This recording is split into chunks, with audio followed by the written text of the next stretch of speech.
wasn't working yesterday. I'm not really sure why. Oh, no problem. That's okay. So hi. Uh, Hello. where do you think you want to start? Um, okay, so I guess I can tell you a little bit about like what my some of my goals are, and then I have some draft logs and game logs, and I guess kind of what I'm hoping to get out of coaching is well, I have some hypotheses on like weak points that I have. I also just want to figure out like how to improve generally in limited, but also like I am playing some like uh, RCQs this month Right. that are Lore and Eclipsed, and so anything that's Yeah. like So practical both like some advice. short-term and some long-term focus. Yeah, basically. Actually, kind of one of my goals is I played a couple of LTQs as well, and I really like those. And I feel like uh, for Strixhaven, there's like the MagicCon in Vegas, and then there's going to be RCDC, and I'm probably going to try to attend both of those at least at minimum to play in like the LTQs. So I would like to just generally be as good as possible by then. Right. But yeah, short term definitely. I guess this weekend I'm playing an RCQ on Saturday, so anything to improve for that too. Right. Okay. So send me links to relevant things. Yeah. So let me send you.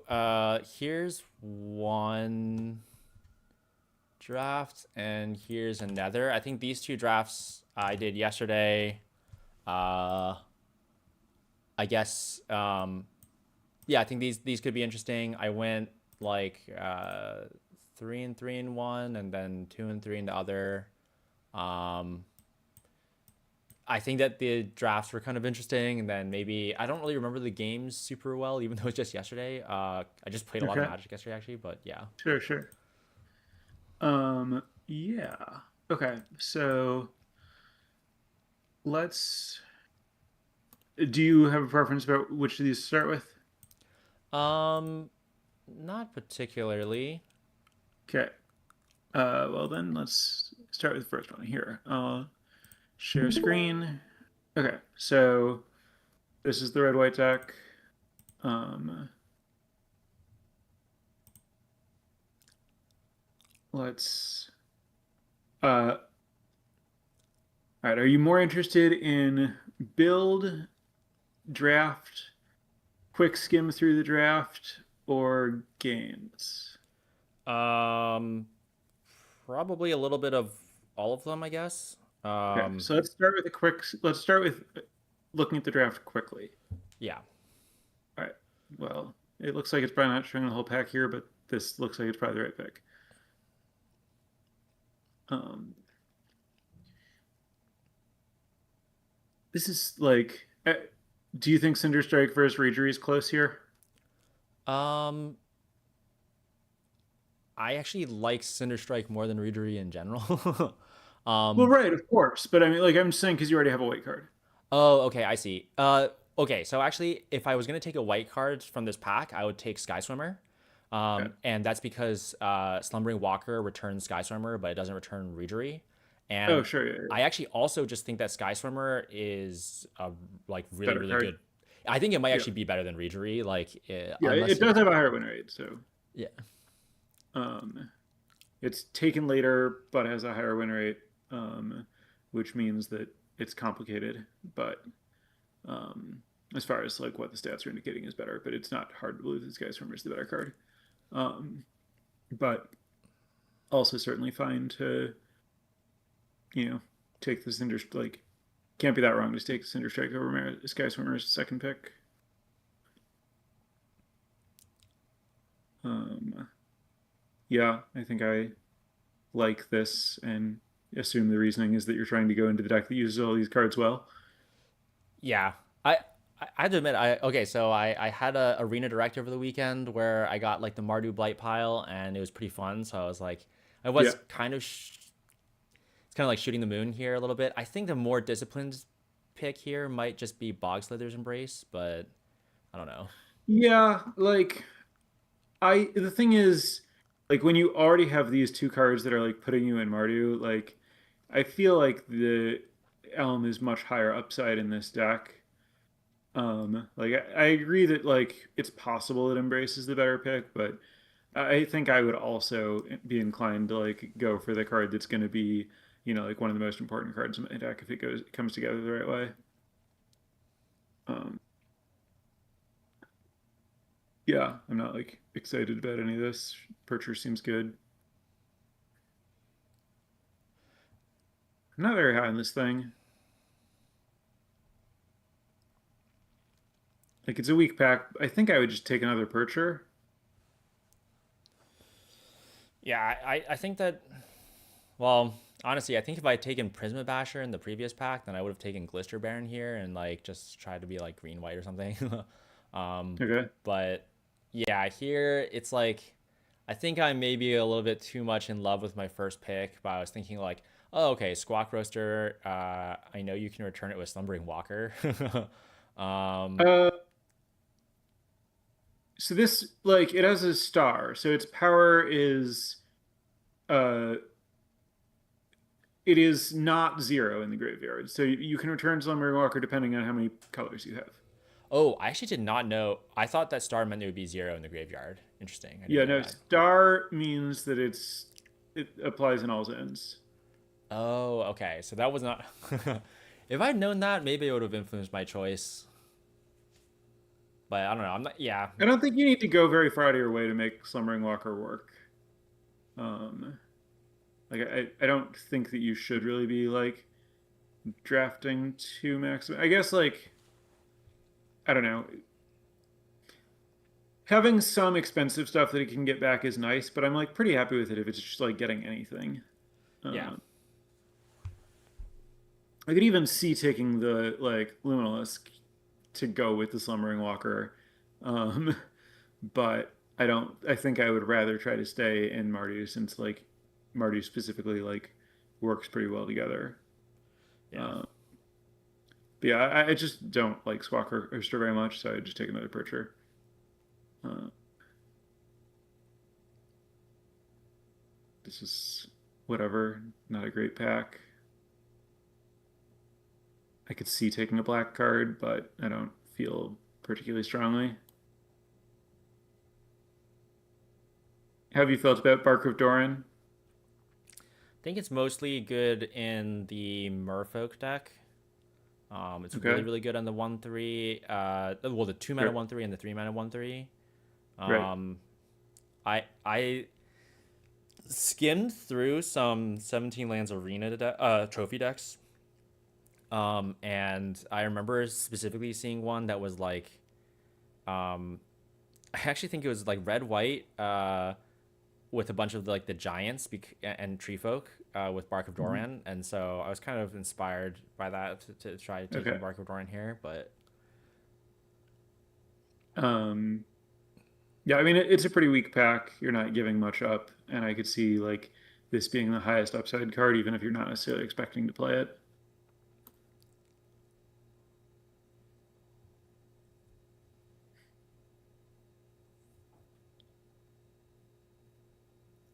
Might be better to take a white card, but doesn't matter much.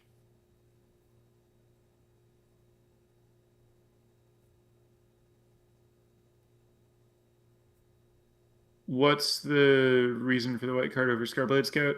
Or green card over Scarblade Scout? um, I don't know. I don't really remember thinking about this pack very much. I didn't think honestly, I think I might have just like taken a random card Sure. in this Like, pack. I think that there are some builds of like black white where the scout's really good. Like if you get Reaping Willow or some of the other like recursion type stuff, and you already have the Slumbering Walker, um, and like in green black, like Scarblade Scout's much better than Dawn's Light Archer. Yeah. Um, so I'm guessing this is like thinking you might be like Naya Prismatic would Yeah. be the like only deck that I could see you could end up in where you'd prefer this, but I feel like I'm a lot more attached to the Elm than the Blossoming Defense. Like, yeah, I think this is a better card that's closer to being in your colors. Yeah, yeah. Um,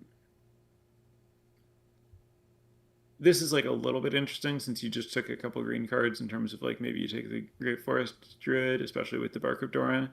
Because like your only red card really here is Cinder Strike.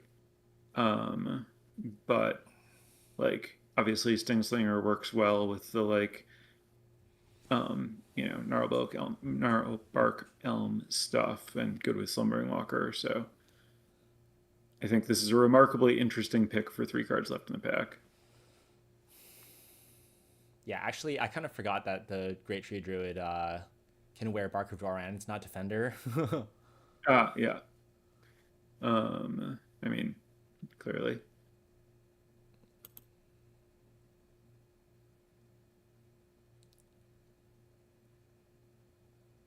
This is because it's good with kin binding. Like, I guess you can return it with Walker. But like, do you expect to have a lot of Kithkin? Or are you planning to just like move into Kithkin for this? No, I actually think this card is maybe. I think this card is playable without too many Kithkin. Like, I don't think you need to work Okay. very hard.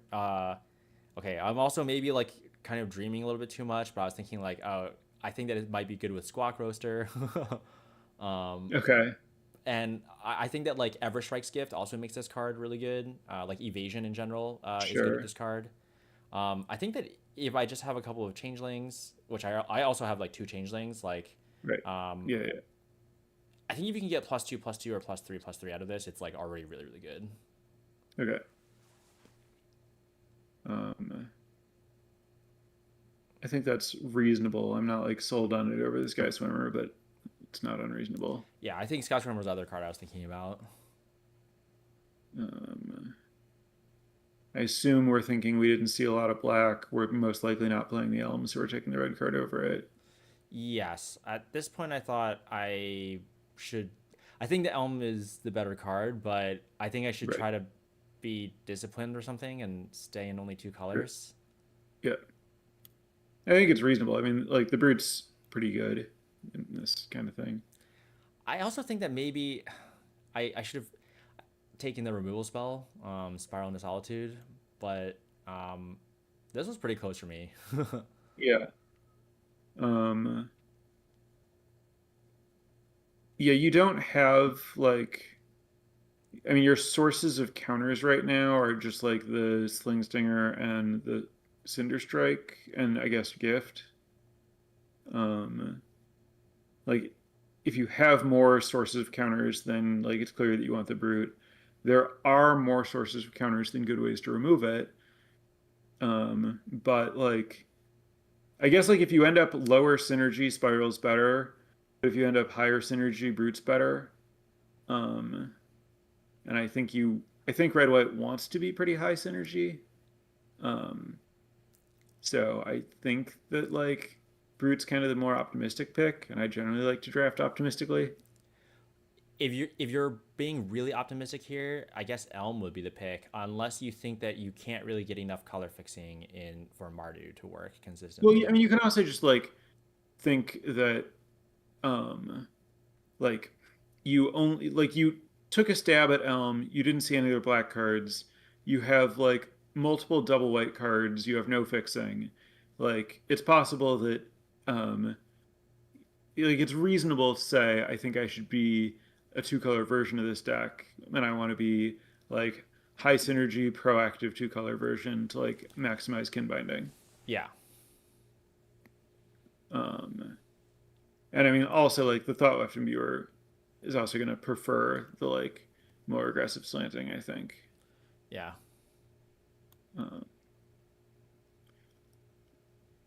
Having just taken a brute, I think brute versus Grounder's a little close.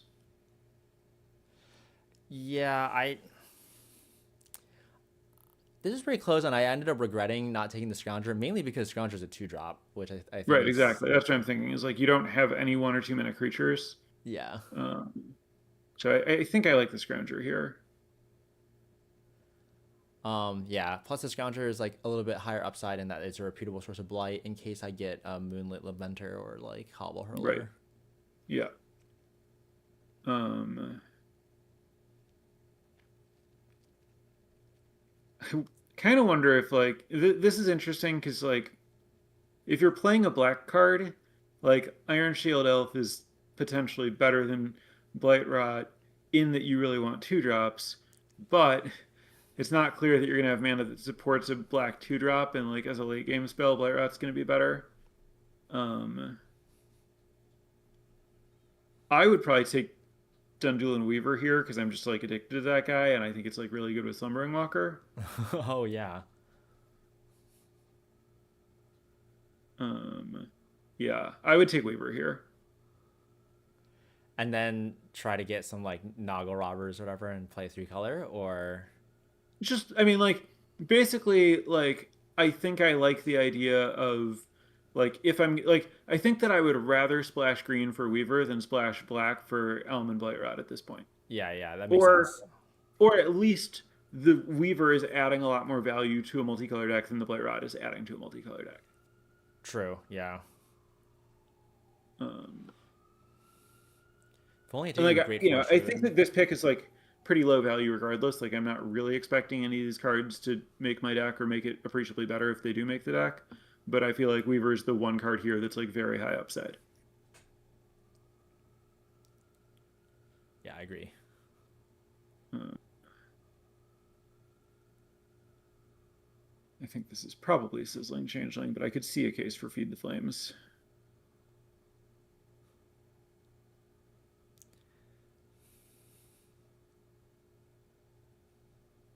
Yeah, I guess you need two drops, and it doesn't really make sense to move into black for them here. I don't like this guy, but you need something.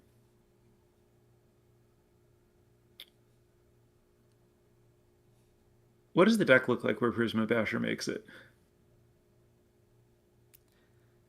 Um, it probably I should have taken if I had taken more green. It like is plausible, especially the Great Forest Druid that I passed. But yeah, at this point, Right, like if it's you just had too taken late. like the Great Forest Druid and the Dundulin Weaver, like you could have ended up in a spot where you're Naya or whatever. But like at this pick in this draft, I think you have to take the Percher. Yeah, even though it's just another 5 drop. Yeah. And here I feel like you need to take the Shield Bearer. I agree. I think yeah, the second Ever Strikes Gift is like not that great. Yeah, and you're too late to be like I'll find a two drop later, and you do want the two drop. It's a Kithkin, like Yeah. the late spiral is nice.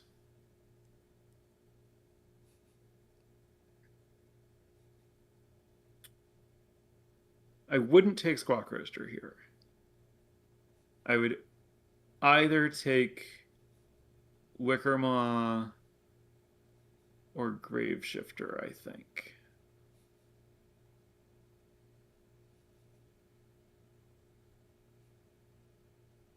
Maybe Graveshifter and hope to wield the Wicker Maul to give you the color fixing.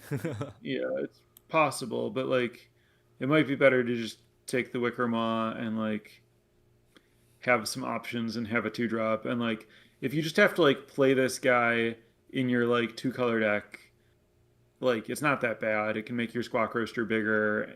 It costs two mana. It's a reasonable thing to put blight counters on.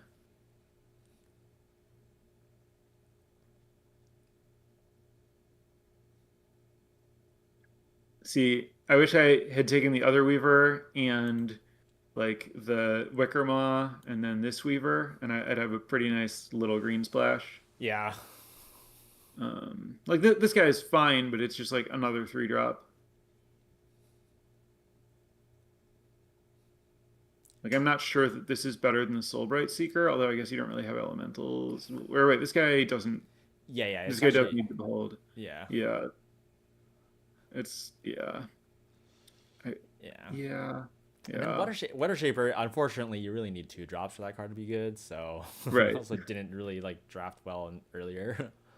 right. Like I wonder if this is just supposed to be liminal hold. Yeah.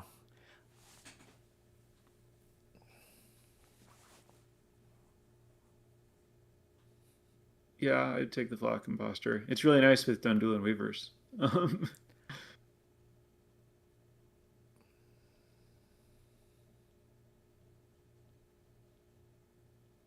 I don't think you can just play equipment instead of 2 drops. I think I feel priced into taking the Torchmaster here. Ye- yeah.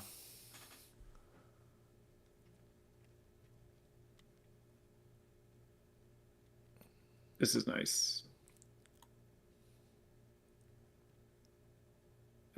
Obviously, I would take the Shield Bearer here. Okay, yeah, I feel like that this is pretty irresponsible as a pick.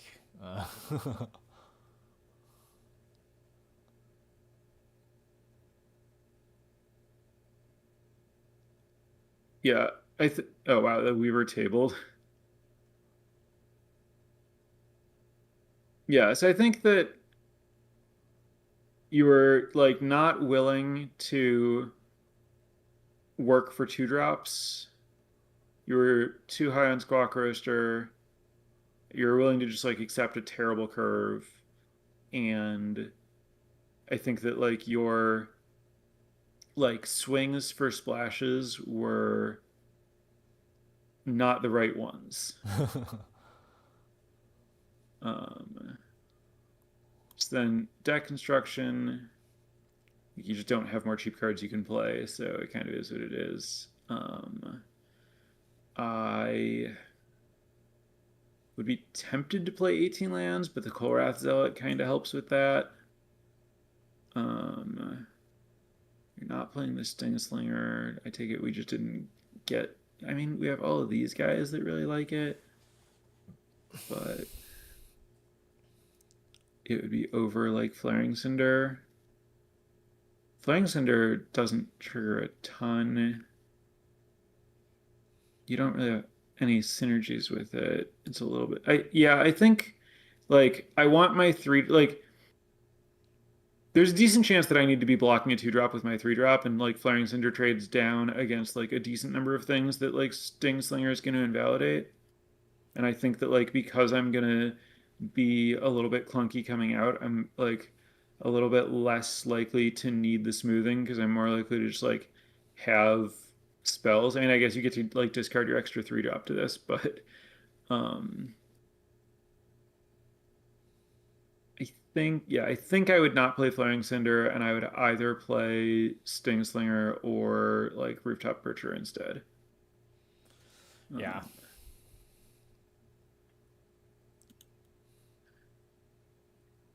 all right, let's look at some games quick. Okay, so you don't have both your colors, but you actually have cheap spells.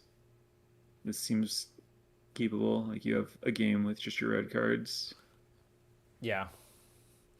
Man, now that I think about it, I really think that the not prioritizing 2 drops heavily enough. I think that's something in my other drafts too. I mean, we'll see. Okay.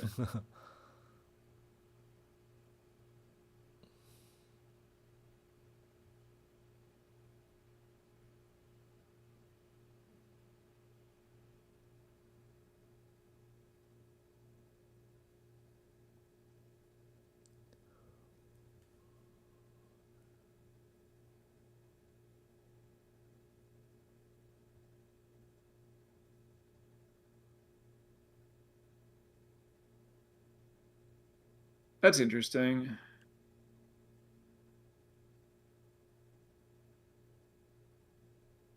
Thinking about like using the second, like removing the second counter versus pumping the other guy and saving the counter.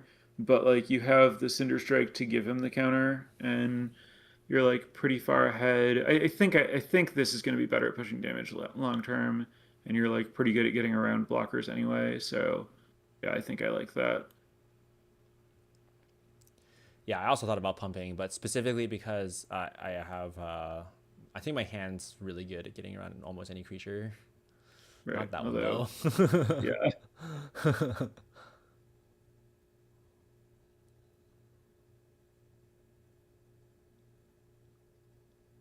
Yeah, ripping the second planes was really nice Planes. there. Well, I mean, if you don't, I think you just like land cycle this guy and make the same play. Oh yeah, I have enough mana. Yeah.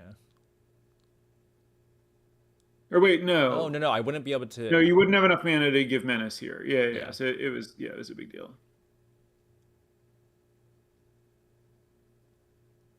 Yeah, now you can just strike and make this thing not block. Or play that guy and make it not block. Whatever. Yeah. So here you drew your cheap spells. That game was pretty straightforward. Whoops.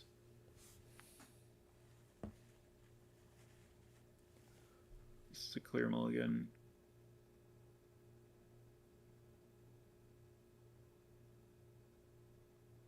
All right. Well, your creatures are certainly good with Barker-Torin. Oh wait, can we look at the 6 real quick? I didn't quite catch that.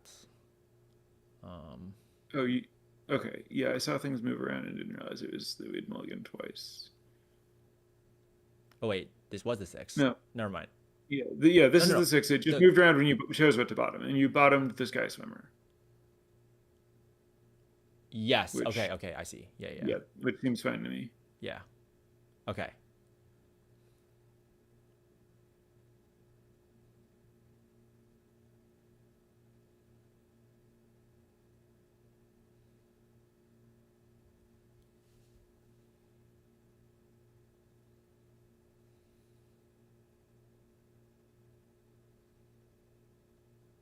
I was wondering which creature you were going to play first.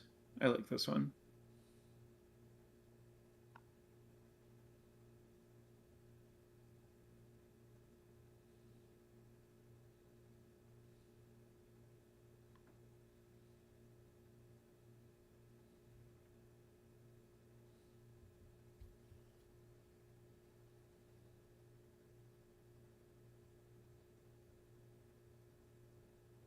I am trying to decide how I feel about playing the Thoughtweft Imbuer there versus like just playing because like you have this guy to turn off blockers. So I kind of wonder if you're just supposed to like get more power in play to like be making like bigger attacks. I guess you can like pass the bark and attack with both, but like then this guy's. I guess next turn you could go like pass the bark, play this thing, attack with both, and that's like giving you a reasonable attack. Yeah, okay. Honestly, I was just trying to use my mana as efficiently as possible. I Right. knew Yeah, I yeah. wanted It to. is yeah, it does cleanly spend your mana. I do agree that like I think I would have preferred to have played the Brambleback Brood probably. But then again, yeah, I mean, well, right here in this particular situation, it's like okay, they killed the Squawk Roaster. Now I have another like huge creature that I can attack with, I guess. I don't think I like using the gift there. And if you are like I think I like just attacking. Like if they want to chump with this guy, I'm not particularly unhappy about that. And the one extra power doesn't do anything here because it has bark anyway. Oh So I think yeah. I just attack and then post combat put the gift on the giant. Or just save the gift, maybe. Yeah, either way. Yeah, I just like I don't want the gift on the imbuer. yeah.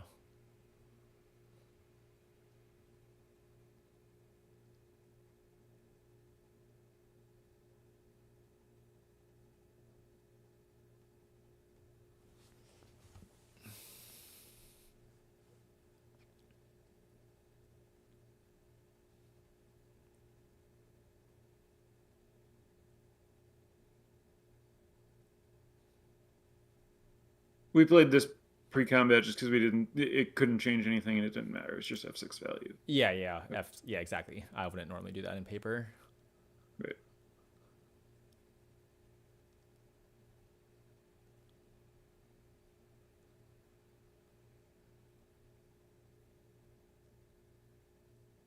So yeah, they're just dead.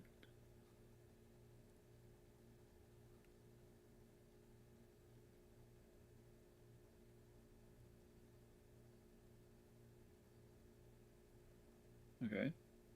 Good curve.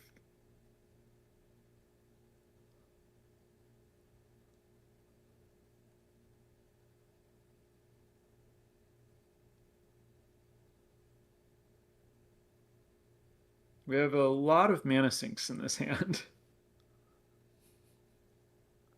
I kind of want to just block there. Even with a 2/3 coming out next turn. That's fair. Yeah, I'm just thinking you have so much to do with your mana that like it's kind of trading a 2/2 for a 2/2 lifelink, but I guess like if the board gums up at all, this eventually gets big and this thing's getting shut down by these guys. All right. Although now I kind of wish this thing weren't in play, but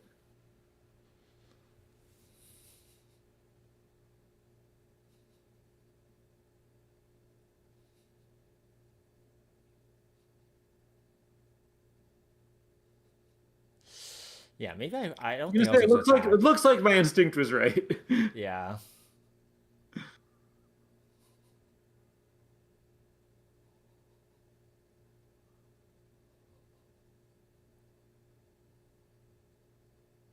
Yeah, obviously this is over.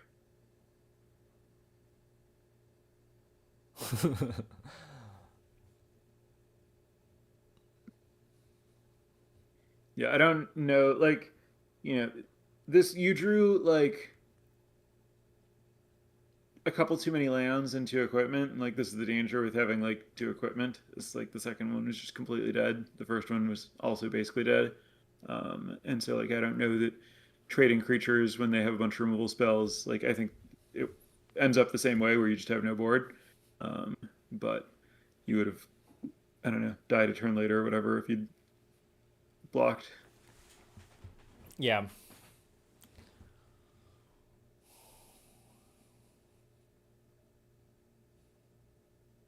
Play a little hand with kin binding.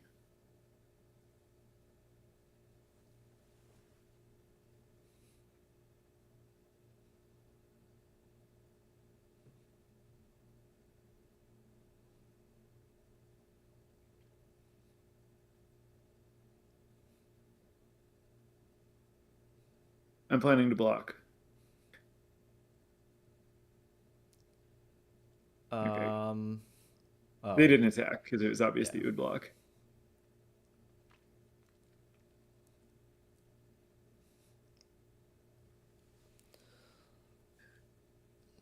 Double block, I think. I guess you lose them both. It's pretty bad.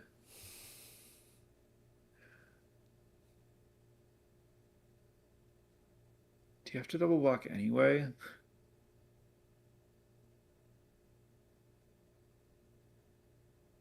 I don't really see how this gets better. You don't have removal. You like unless you draw another white, you don't have removal for this thing. So I feel like you kind of just need to decrease their Krithkin count. You're never racing this guy, I but it's remember pretty bad to. my thinking is I need to draw the second planes, and I need to have toughness in play in order to be able to exile the Thought Weapon Viewer. Okay, Um, yeah, and that's valid. Like if you trade here, they still get to make a good attack next turn, and like if you trade here, like they get to keep gaining life, but if you lose all your power here, like this game's not about their life total. It's about whether like kin binding lets you just like go bigger than them. So I think you can afford to take the hit to hope to get set up, and I guess you can also just like take the hit and then uh like try to like fog them with the flock imposter.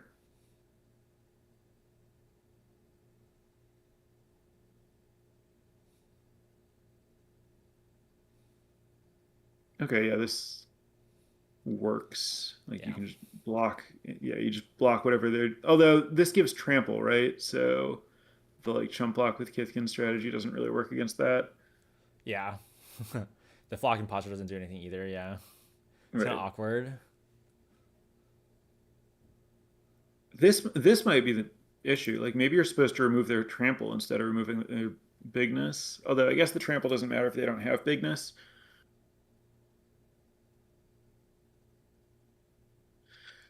Yeah, I guess as long as like this guy's gone, you don't really care that the stuff has trample. Although this thing's making stuff pretty big anyway. Yeah. Um, it's interesting. But yeah, I think the imbuer, like I think if the lieutenant's gone, the imbuer doesn't do anything. Like they have to attack with more than one creature. Like I think they're switching into like going wide with a bunch of guys as their way to like beat kin binding, and so like the imbuer is not the important part anymore. Yes, I can see that. I didn't think about that. Yeah, just like kin binding as just like blocking their one guy every turn, as long as he doesn't have Right, unless trample. they have Yeah, another way to get flying or another way to get trample, this is irrelevant.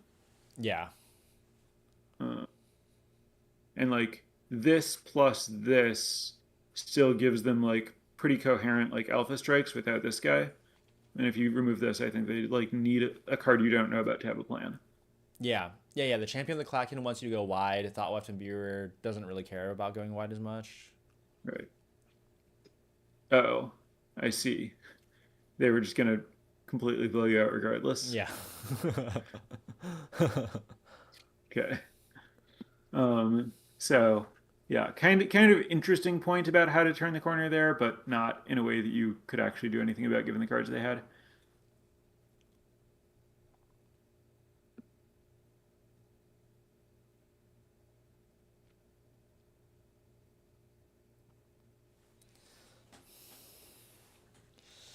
Yeah, maybe the games don't matter as much when your deck sucks. I mean, yeah, like the clunkiness here is certainly removing your agency a bit. Like you kind of just have to play your creatures a little bit from behind, and when you drew a 2-drop, it went a lot better.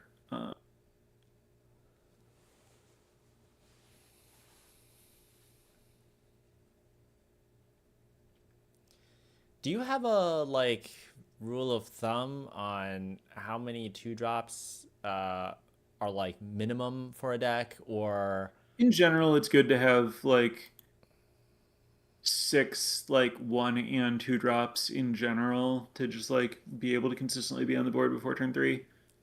yeah, like not counting removal, right? It's just like it's something that you would actually Well, run out so if you no, were I on mean like play. I'd say like something like nameless inversion is reasonable to count. Like Okay. because it's like the fact that it's an instant that you're like kind of planning to use to just like deal with their first thing. Yeah. Or like requiting hex or something like that, yeah. Yeah. Or Um, anti but sentence. also, I mean, I think there it really depends on like what your game plan is, right? Like you can count cheap removal if you're just trying to like stay alive, but you can't count cheap removal if you're like at all aggressive because like you want to have a hand that can get you ahead. Right, yeah. Okay, makes sense.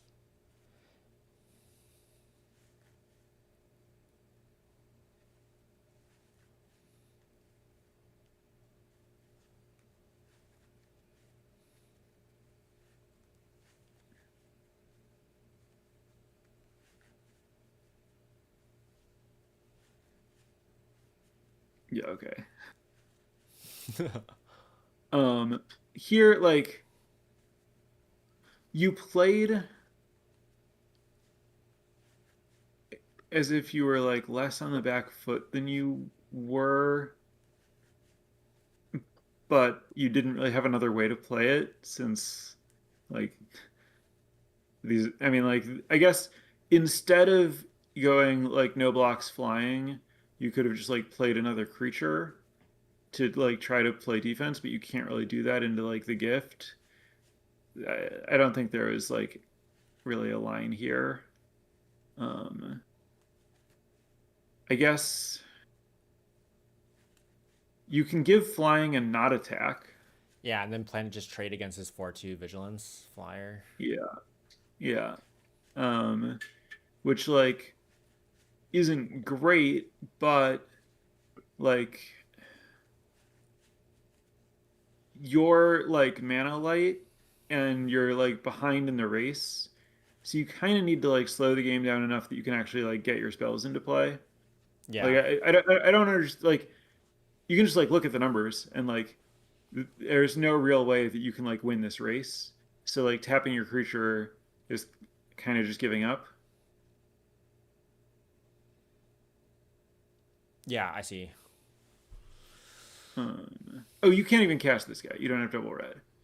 Yeah. Um, but yeah, like I don't think this is a game you're winning, but I think that the only way that you have a shot is if you just like say, all right, like let's hold back, hope I draw some lands, hope your draw is not too good, and I have time to like get my stuff into play and stabilize, as opposed to like getting into a race that you're losing. Yeah, makes sense. Um, okay, so this deck has a better curve, though. I don't think I've ever put a Flame Chain Mauler in a deck personally. Um, but maybe it's fine. I don't know. I've never played it.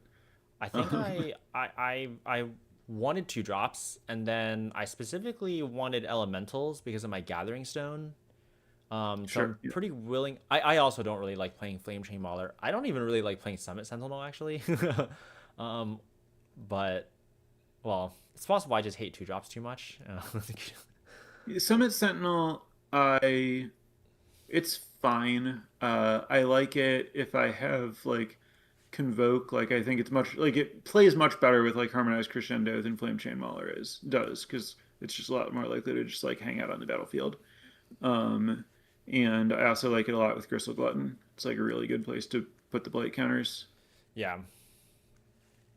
Um, let's look at the draft quick here.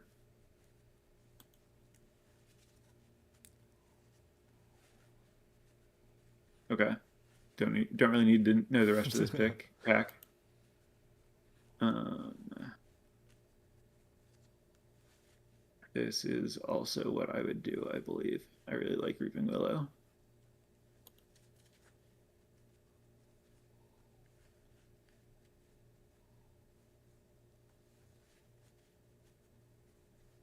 This is respectable. I might like Reaping Willow enough that I would take Shadow Urchin, but Really interesting. uh, I really like Reaping Willow. I really like Reaping Willow. I really don't like Shadow Urchin. Sure.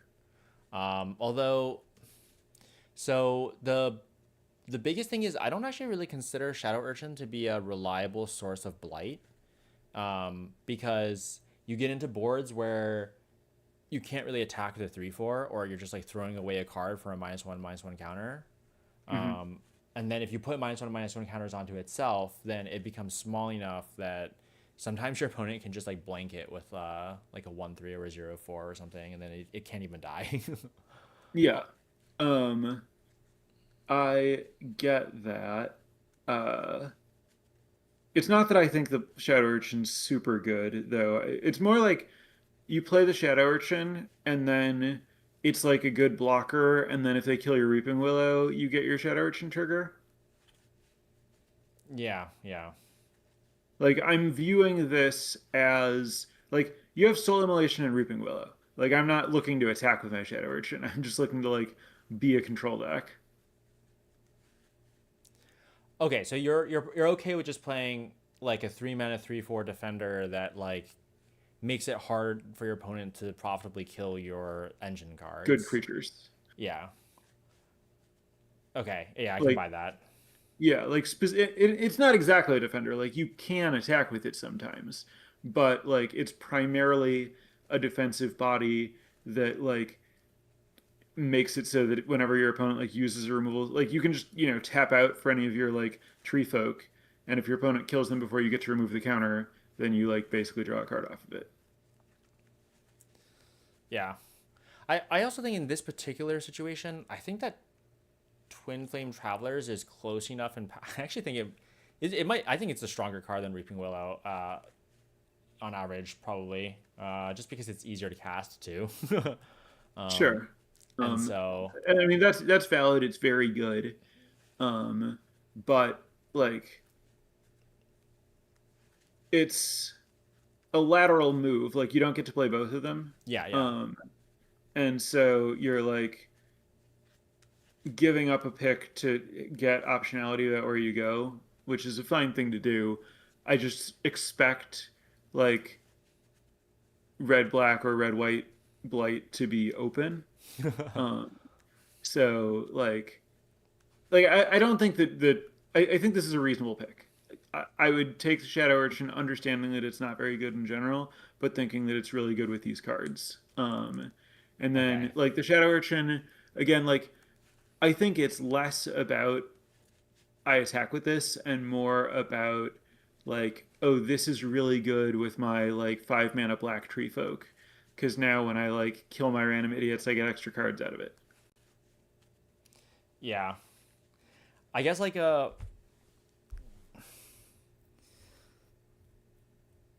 maybe this just comes down to like a philosophical like or like a preference thing, which is like, well, regardless of whether you think, well, okay, yeah. So there's two parts to it. One is, do you think that Mardu is just going to be open or whatever, like the blight strategy, Hmm. doesn't have to be Mardu, just like the blight Right. strategy in general.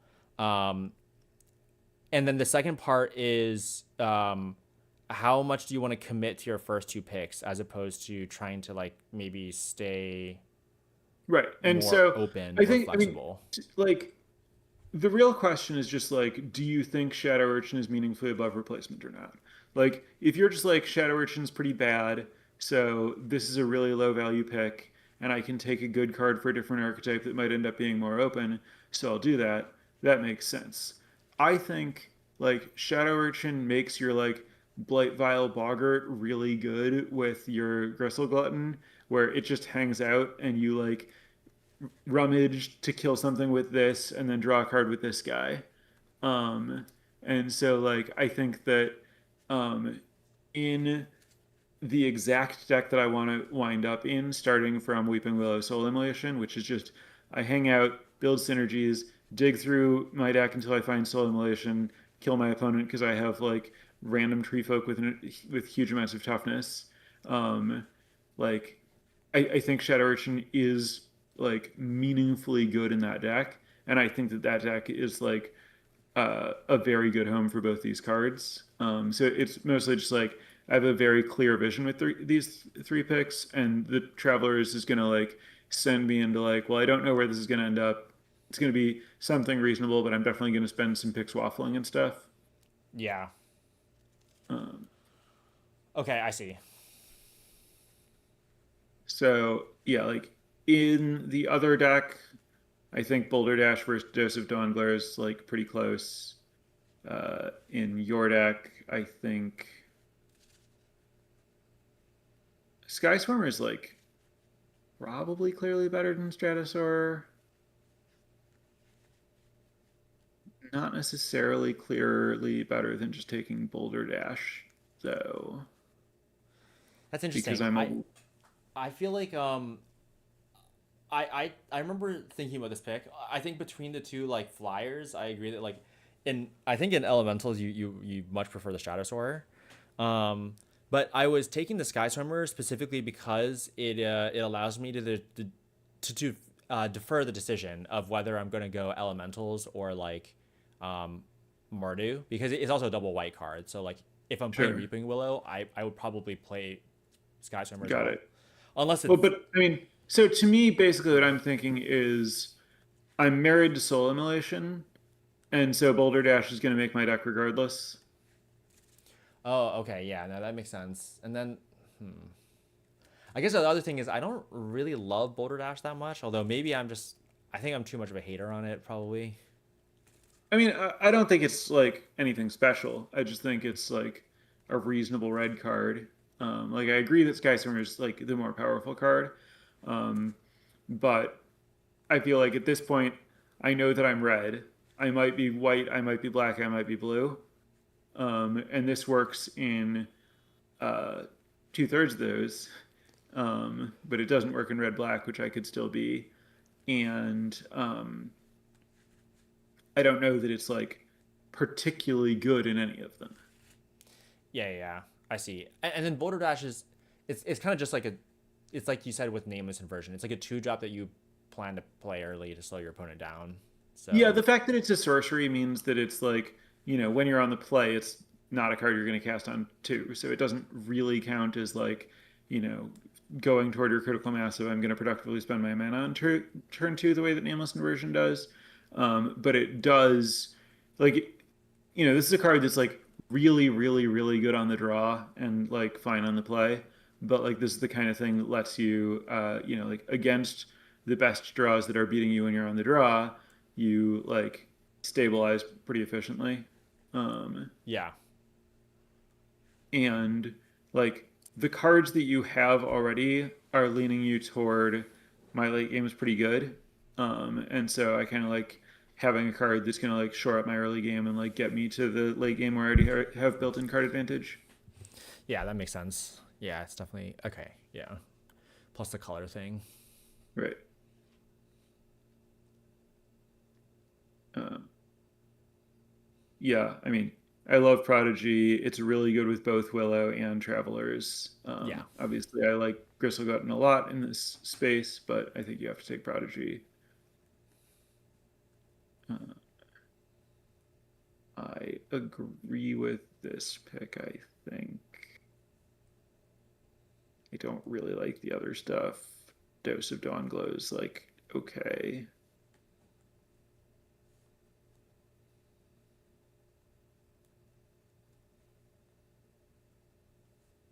Yeah, I think I like this.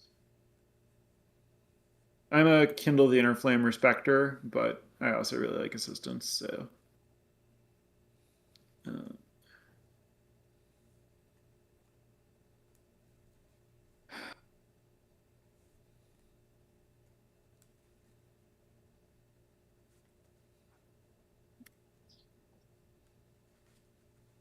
trying to decide if I think like all these cards are bad.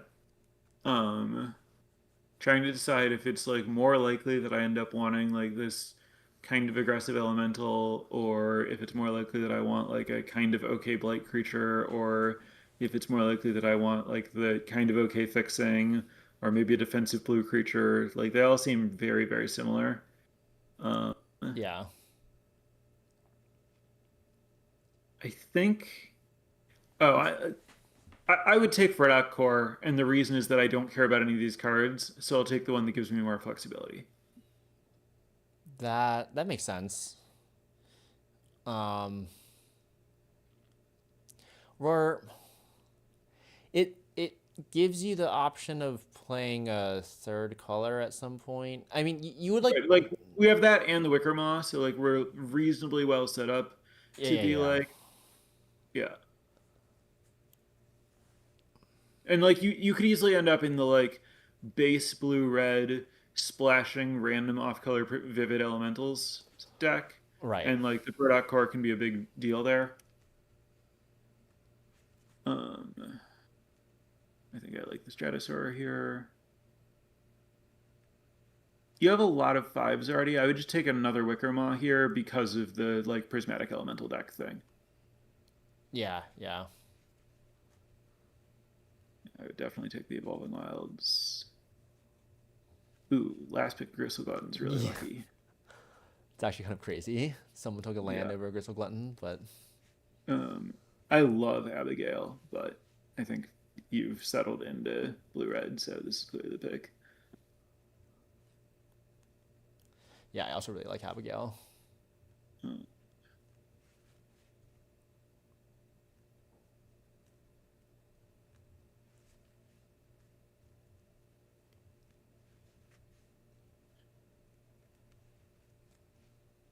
what I'm wondering here is whether I like this more than Aquatex defenses in this deck, just because protecting the trawlers is kind of big game.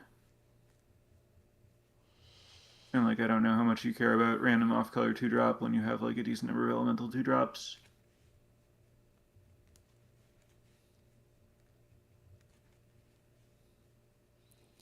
It's interesting.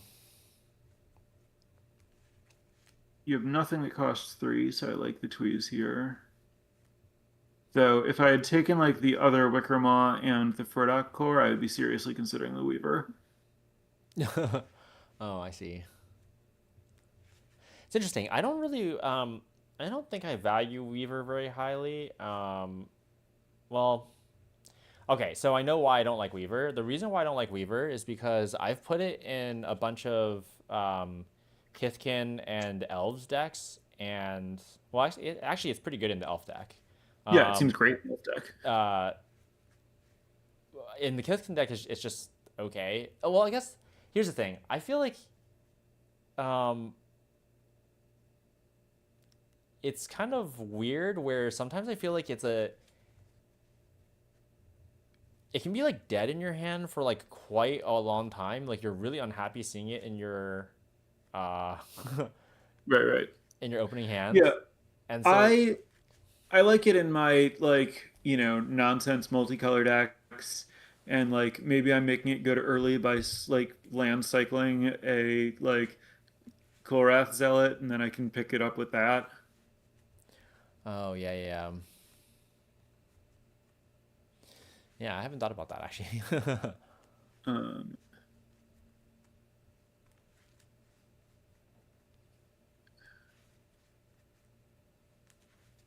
I'm a little bit worried about.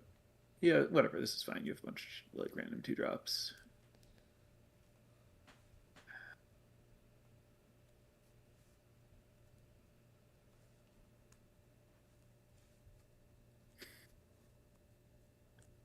I don't think I would take the Mystic. I think I would take Thirst for Identity here. Oh, interesting. Even with two unexpected assistants already.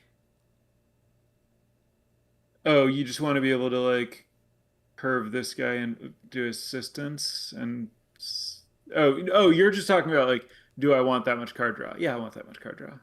Of course I Okay. want that much card draw. Oh, I hmm. Interesting. Yeah, I like drawing cards. Uh and I don't like playing creatures that I don't know. This is another creature that I don't think I've ever put in a deck. It's like okay. I don't like playing cards that are like okay. Um and like I think I would sooner take like a Rooftop Perch or a Shimmer Creep.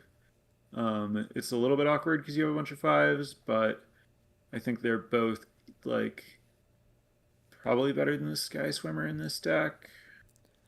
Although the Sky Swimmer is kind of a 4 drop, which helps a little bit. Um,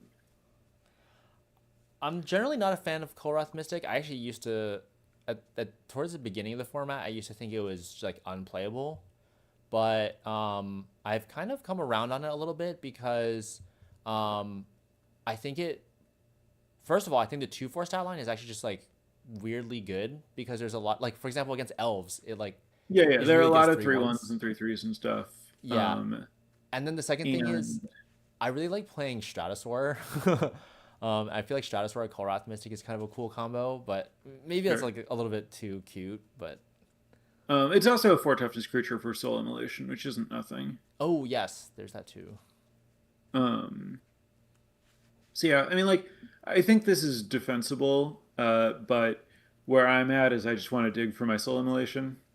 Oh yeah, I have to admit also this is I really like drawing cards. I don't think I've ever put Thirst for Identity in a deck ever in this format Uh, because I well maybe this is worth talking about actually. First of all, this is maybe bad, but I kind of think when I'm building decks, I kind of think of it as like I'm supposed to have a certain number of removal spells. I'm supposed to have a certain number of two drops, and I'm supposed to have a certain number of card draw spells. And if you have too much of one, then that means you don't have enough of another. And so, maybe this is like, I mean, this is almost certainly the wrong way to think about it, but like, I feel like I've already like filled my like card drawing slots. Like, do you think there's like too many card drawing spells you can have? Like, I mean, it is possible to have too many, but like, it's more a question of just like if you have a lower total number of removal spells, but you have more card draw, and then you see more cards in the game, and you potentially draw more removal spells than you would have drawn if you had like one more removal spell and two fewer card draw spells. Um, and to me, it's mostly just like, are the games going to play out in a way where I'm going to have time to cast the card draw spells? Because if they do, they'll be good. But if I like can't afford to take the time off to do it, then they'll be bad. Um, and with Thirst for Identity, there's also like okay, so like, am I going to have creatures I want to discard? And you have a bunch of like pretty bad 2 drops, so like you want to like cast them on turn 2, but like anytime after that, like you would love to just like cast Thirst for Identity and like discard one of those. Um, so I think that you're like a pretty good Thirst for Identity deck in that you have a lot of twos that are all creatures, and you don't have like threes. Yeah, you yeah. would like to find some removal, but like you can't take removal this pick anyway. Um, and then like the Mystic is like doing the same thing in your curve, and you don't have any three mana creatures. And I would, you know, generally prefer to go 2 mana creature, 3 mana creature rather than like 2 mana creature card draw spell on three. Um, Yeah. so like if we imagine the draft stops here, I think you probably want the Mystic more, but I think that you're not going to have that much trouble finding like a creature that is roughly as good as Kolrath Mystic at cost three. Um, whereas like Thirst for Identity is a much less replaceable card if you want more card draw, which like maybe you only play all of your card draw if you find like two cheap removal spells. But if you find two cheap removal spells, then I'd be pretty happy to play the third card draw spell. Yeah, that makes sense. So I mean, like a lot of my this is like a pick that I would call like drafting scared, where you're kind of like taking the best card for what you have now rather than taking the best card for like the best realistic expectation of where your deck's going to go. Yeah, I Like see that. Yeah. higher ceiling on Thirst for Identity, higher floor on Kolrath Mystic, and I'm like basically always drafting for ceiling. Yeah, that makes sense. I do agree with creature over card draw spell here. Especially Guildweaver. Uh, I think Guildweaver is just a really yeah, solid creature. Like, yeah, fills my 4 drop slot and it's just very yeah. efficient. I also, when I was talking about taking the Aquatex defenses for the Travelers, I was imagining specifically that if you get Guildweaver, you can go turn four Guildweaver, turn five Travelers with Aquatex defenses up. Oh, yeah, yeah, yeah. That makes sense.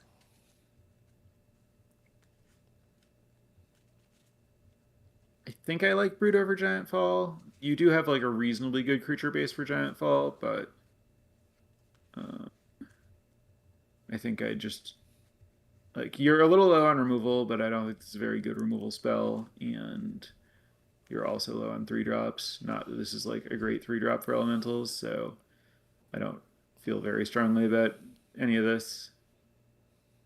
Um, I did remember yeah, specifically thinking to myself, I already have 2 pretty good card draw spells. If I do end up with a third one, I will want extra cheap removal. And right. so I'm pretty willing to play even a worse, like a Yeah, weaker one. Um, right. but yeah, I can see Brambleback Brute maybe being reasonable here. The brute is like also very good with soul immolation. Oh, yes, because it counts as 5, even though Right. it's a 3 drop. Oh, Yeah. I haven't thought about that before. That's cool.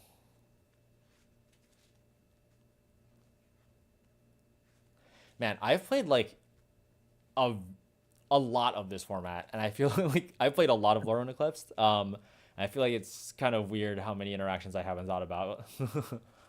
uh, Maybe I haven't played as much after all. I don't know. Uh, yeah, I mean, this is the only card. Okay.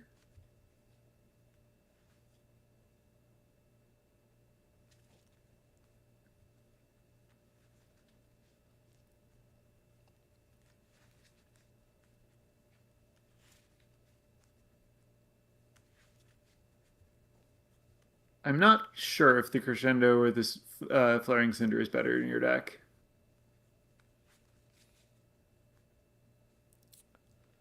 Yeah, it's interesting. Yeah, I just don't know. Do you do you like Thirst for Identity? Like, I guess how would you rank Unexpected Assistance, Thirst for Identity, and Harmonized Crescendo? I'm just curious. I don't think it like comes up that often, but Uh, that's an interesting question. I'm not very confident in. I'm not. The answer is very low confidence between all of them. Like I don't. I've had Crescendo, but I don't know if I've ever actually cast it. Just because I didn't draw it when I had it. Um, and I've cast Assistance and Thirst a decent number of times each, and they feel very, very similar.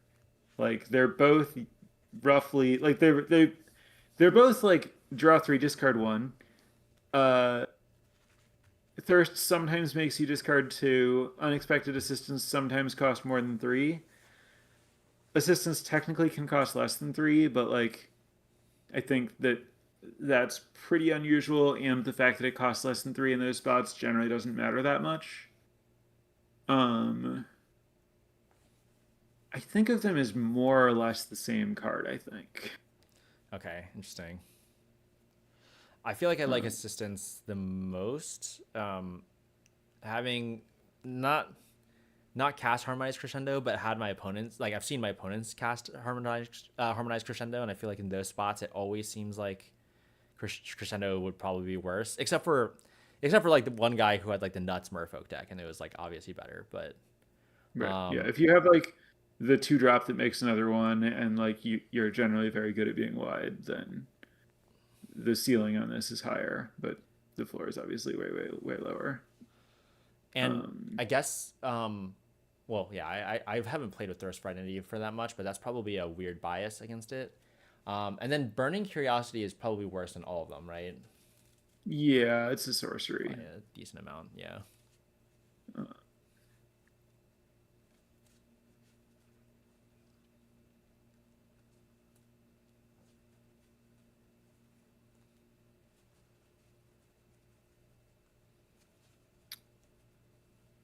Uh, I probably would have taken the Summit Sentinel here. I think it's a bigger upgrade over your existing twos than the Percher is over your existing fives. Yeah, I think that makes sense.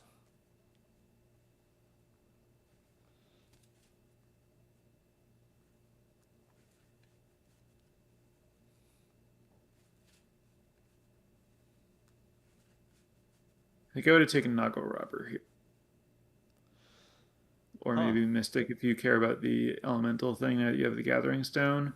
But I feel like we have a lot of fives, and I could use another three. Yes. Yeah.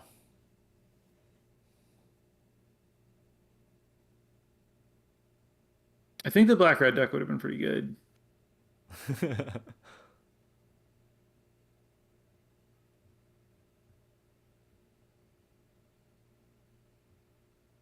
Would have had like two Shadow Urchins and then a couple of Gnarlbark I'm guessing Animals. this was not best of three. No, no, no. This is just the best Okay. one.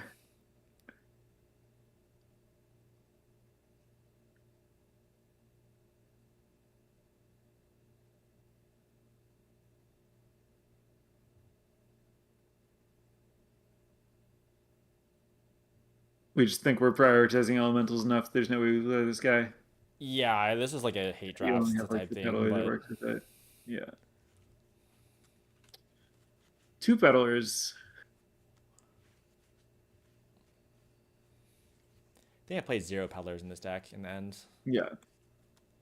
That's what I would expect. Yeah. Um, so you ended up like pretty removal light. You didn't. It's not like you passed a bunch of. I guess you have like Cinder Strike, two tweezes, and Soul Immolation. It's not that bad. And the Giant Fall. And the Giant Fall, yeah. Uh,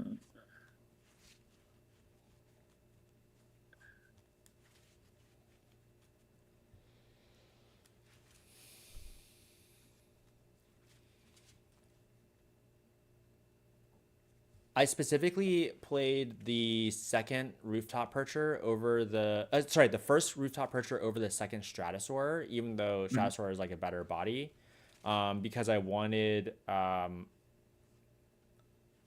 think I just wanted like outs to be able to gain 6 life in like certain Yeah. matchups, Yeah. which I I mean, think, Rooftop Perch is pretty good. Like, I don't dislike that.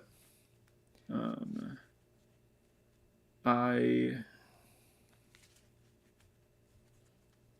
think I would have cut a two, any of like Maul or Sneakling or Sprite, or even Giant Fall, and played defenses. interesting. I think that actually, if you go to my like deck one, I think I originally I put in the Unwelcome Sprite over Second Stratus or second Stratosaur, yeah. Um, But then, yeah, I guess what you're saying is, well, you're never playing another five. You're definitely cutting a five here. But then the only question is, do you actually need another two drop, or can you play an extra piece of interaction? Right. And I And I guess, think that like I don't know, Aquatex defenses has been pretty good for me. I think it plays pretty well with these like tramplers that your opponents often need to be trading with in a way that like Aquatex pretty favorably interacts with like the combats that those guys get into. And then, as I mentioned, I like it to protect the travelers. Although your traveler, like you're not a very good traveler deck. no, not really. There's only Um, like three cards that I'm like excited to copy the abilities on. Prodigy, Zealot and like, well, I'm counting Rooftop Percher, but yeah, um, yeah. The I think the problem with this deck is you got like travelers and nothing that works well with them. Um, so I mean, this is like very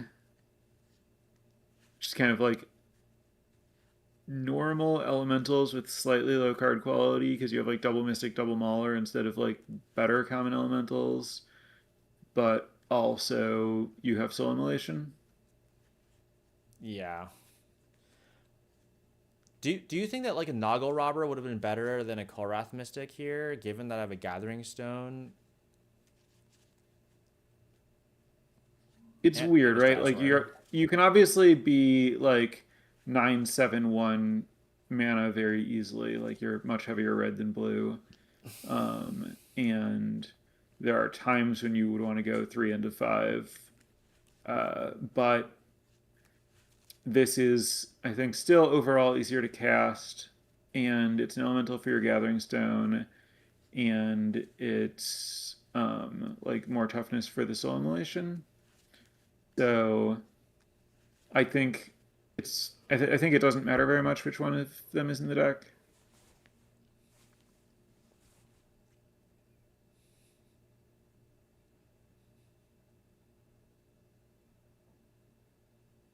Like here, if it's a robber, we're probably unhappy about that, but maybe the next one of the next two cards is a mountain.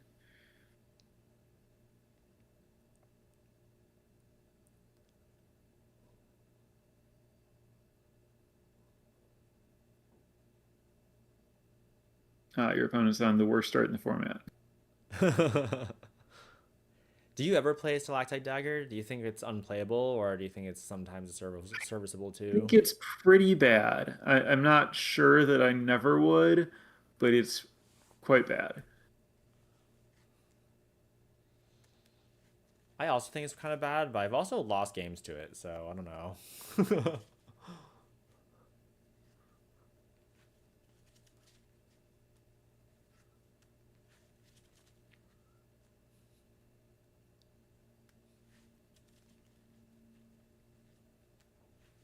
What was that attack?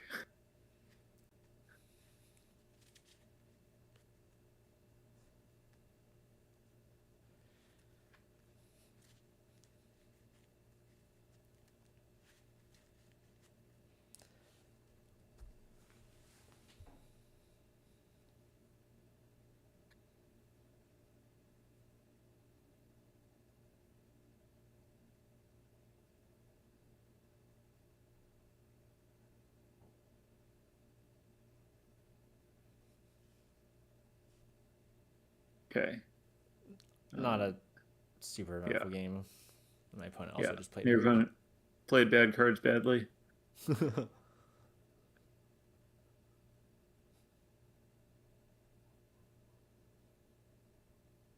Another hand where I'm glad this is that and not a Noggle because of the mana. Ooh, love this.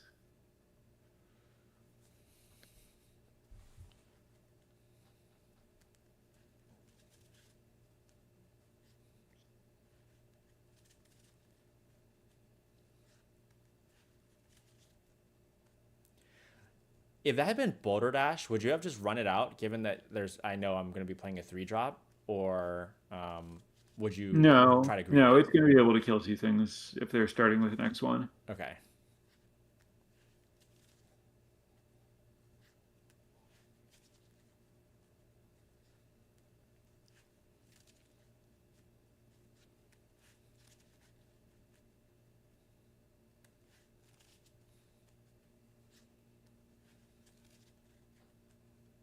Explains the chump block. Yeah.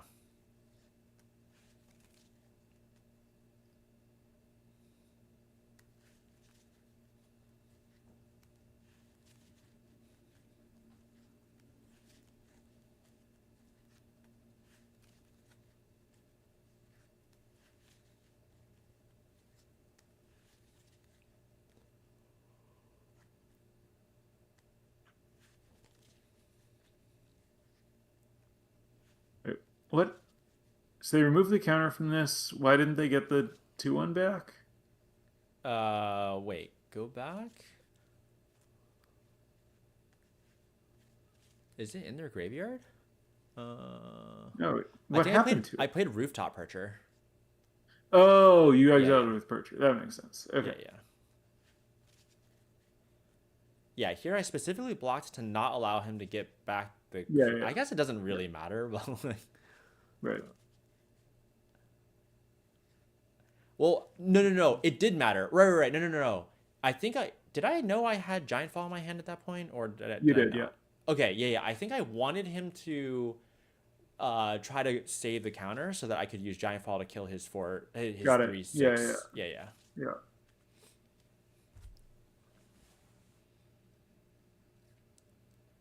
Oh yeah, this is a really interesting spot. So you killed this, they're removing this from combat, and now this guy's winning the fight, and you're killing this before it gets big because they get the extra thing there.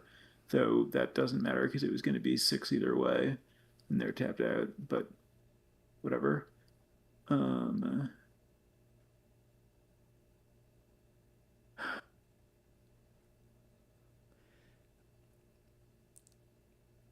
yeah, Okay, so my this. I didn't know that my opponent had Personify. I actually had a lot of trouble thinking about what my opponent could have here. I but because like I mean like keep out for example or like the pump spell or whatever like they're not particularly good against my giant fall. So I don't. I was thinking like I want to lead with the tweeze because he already knows about it. And then I Mhm. cast a tweeze in such a way so that I can at least trade my 6/5 for his 4/7 and his 4/3. If he like, you know what I mean? Like, it's like a Right. plausible way to use the spell.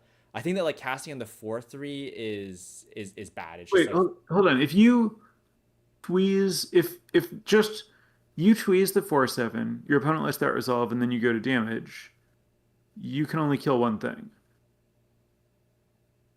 um, oh wait, what was I thinking?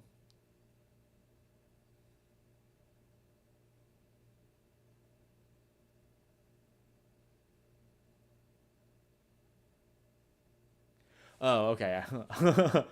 I guess I was supposed to tweeze the four Well, so three. it's, I mean, it's interesting because like it's reasonable to say, no, I'm just trying to trade my zealot and my tweeze for the 4/7 because I care that much about the 4/7.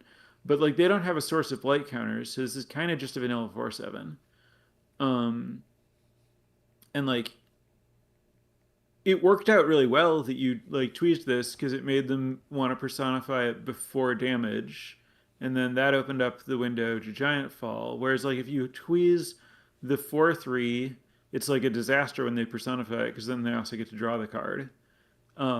And then the 4/7's still in combat, which like is worse for you than the 4/3 being in combat. So it worked out super well for you that you tweezed the 4/7, but it's like a really weird spot where it worked out well because your opponent personified in response instead of just like not having anything or doing nothing or whatever.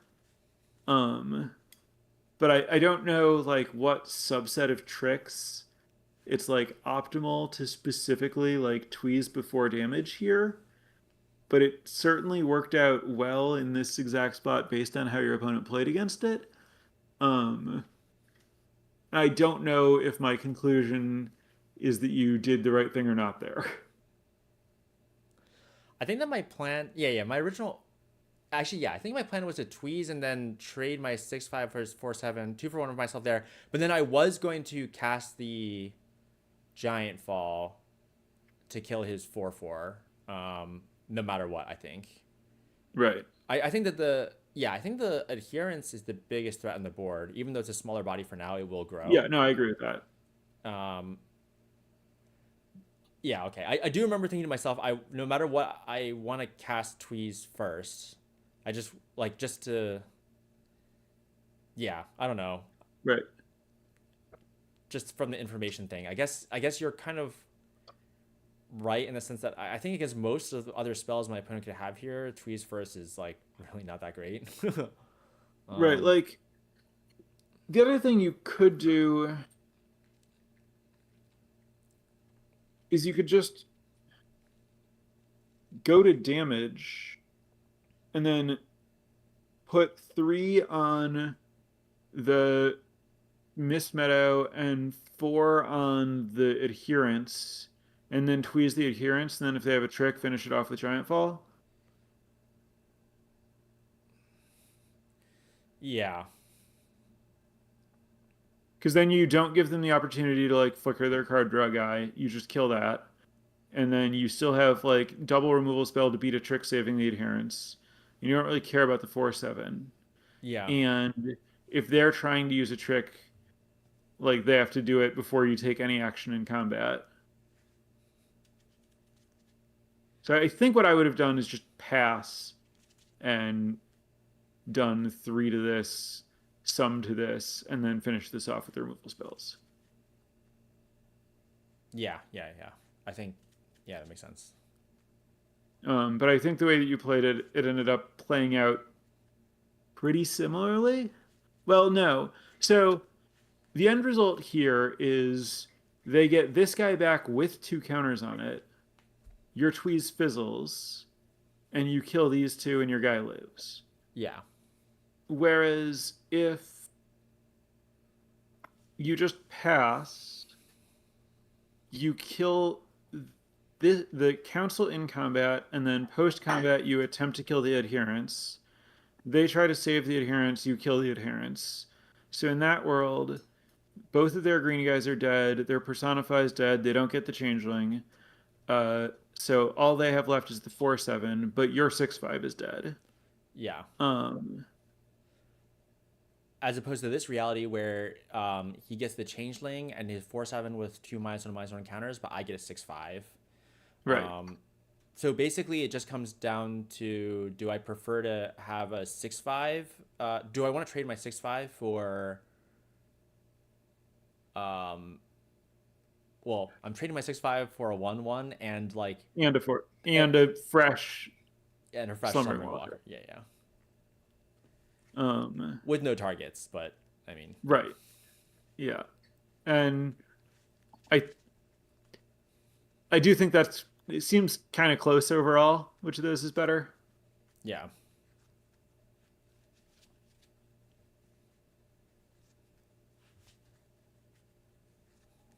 But like, yeah, yeah, interesting spot there. But I think mostly you were just killing your opponent with flyers, and none of it really mattered that much. Yeah.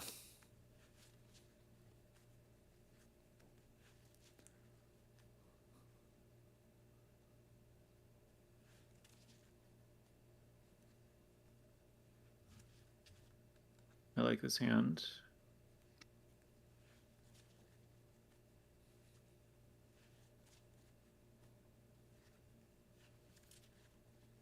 I really like Crystal Glutton. This card is so good. Yeah, And our opponent believes so as well. yeah.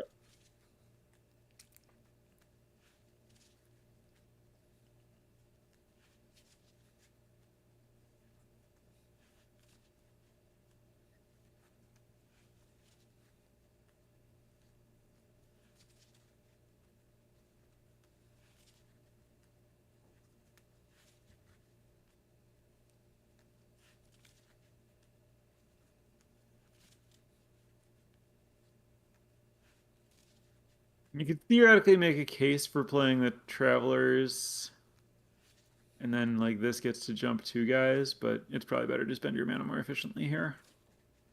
Oh, I was also thinking specifically in this situation, I can double block the 6/5. Sure, but now they give it flying, so you can't.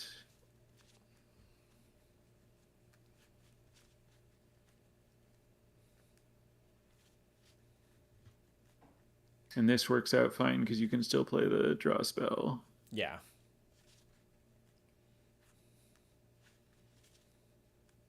Actually, yeah, having the Maulers with mana up also dissuades him from attacking with the 6/5 because of the double block.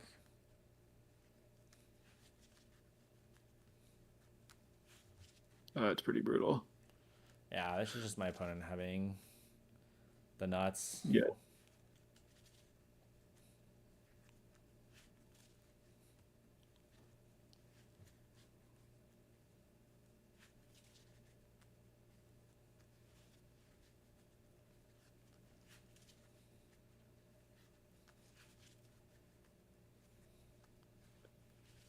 Oh god. Goodbye, creatures. Yeah. Yeah. Yeah. I mean, like Recluse is crazy even without the Traveler. So Yeah.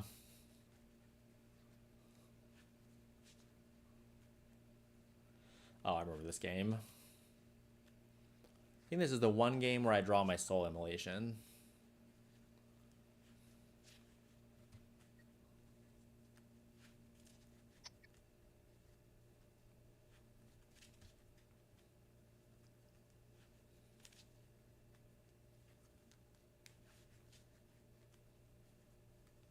you end up in a spot where you can't kill it because you die to Mischief. Well, I kill all his stuff, but then he just keeps playing. Okay. Well, okay, so here's an interesting spot where I wonder if I was supposed to actually just trade my 4/2. I don't know. Wait. So you decided not to play this guy and instead to just like do nothing. Well, Uh, so I didn't know I was drawing Explosive Prodigy, but the previous turn I chose not to block with my 4/2. Um, where my plan is to maybe just like, wait till five, take some damage and wait till 5 mana to cast Soul Immolation to like kill his board or something. Um, well, I don't want to immolate on five. I want to just play a 3/5 on five. yeah, yeah.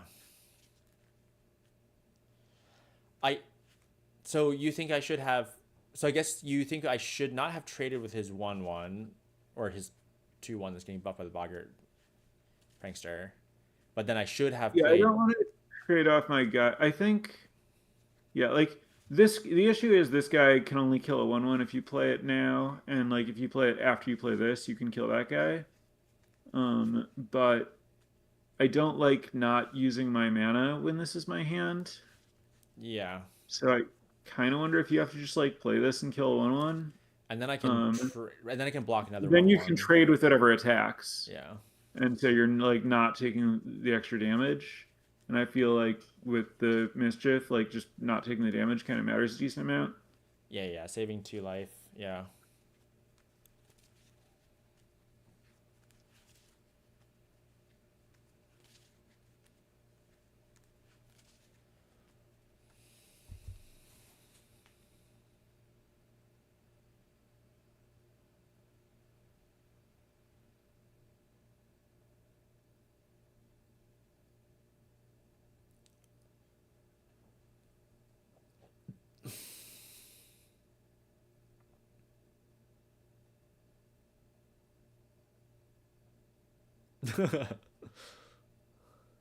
Yeah. Oh God, that was like the worst card to see there. And you even have a good answer to it, but it's just like, well, that was all of the goblins necessary for you to be dead.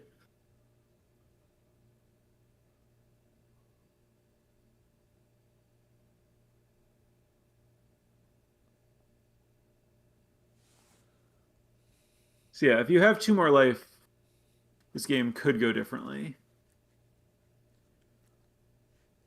Although if I have two more life, he has a grub in play. So Yeah, and also they had that, which you're not beating regardless. yeah.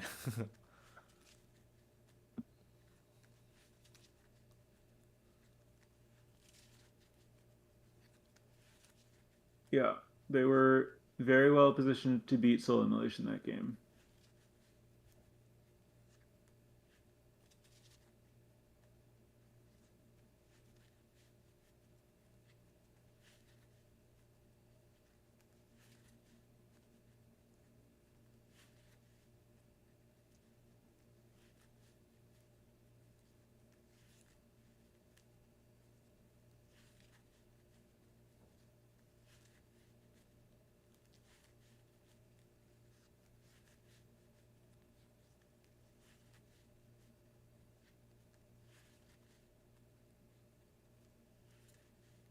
Huh. Oh, okay. Yeah, I remember thinking the same thing.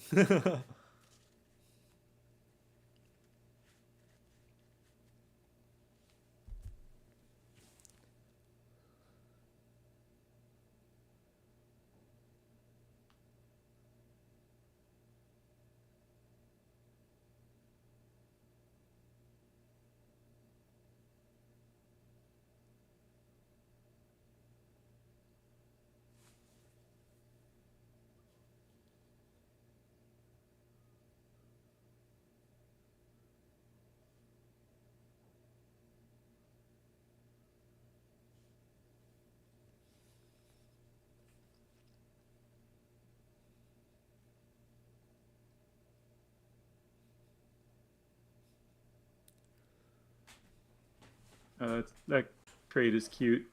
Yeah, that was pretty sweet.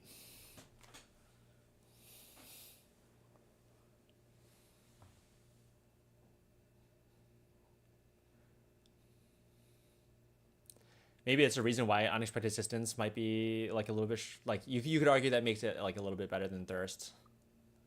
If you're playing like stuff that cares about it costing more than four more, yeah. Yeah.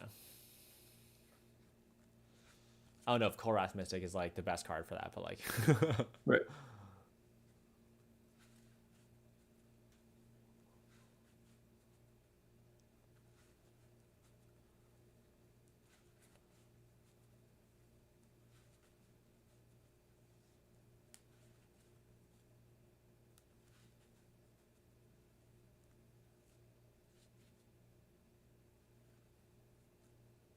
You Theoretically who could have killed them. Squeeze the 1/1, double activate. That pushes four more damage. oh. Yes, I missed that. Were they tapped out?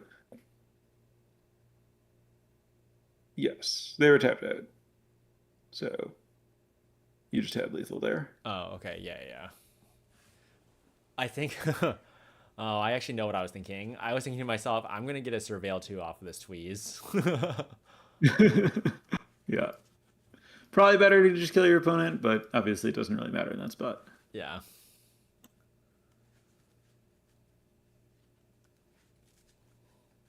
Oh, this game's embarrassing. Actually, this is a misclick. I think I accidentally passed through my opponent's turn instead of Okay. cracking the Evolving Wilds. I'm not Oh, oh, I see. Yeah, that's really devastating. yeah, which against this particular start would have been really relevant. Yeah.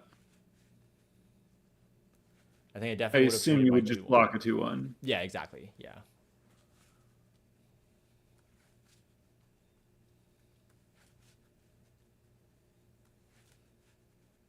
So we've taken 5 extra damage, so we could be at 15. And then this guy could be pretty reasonably stabilizing. Oh, well.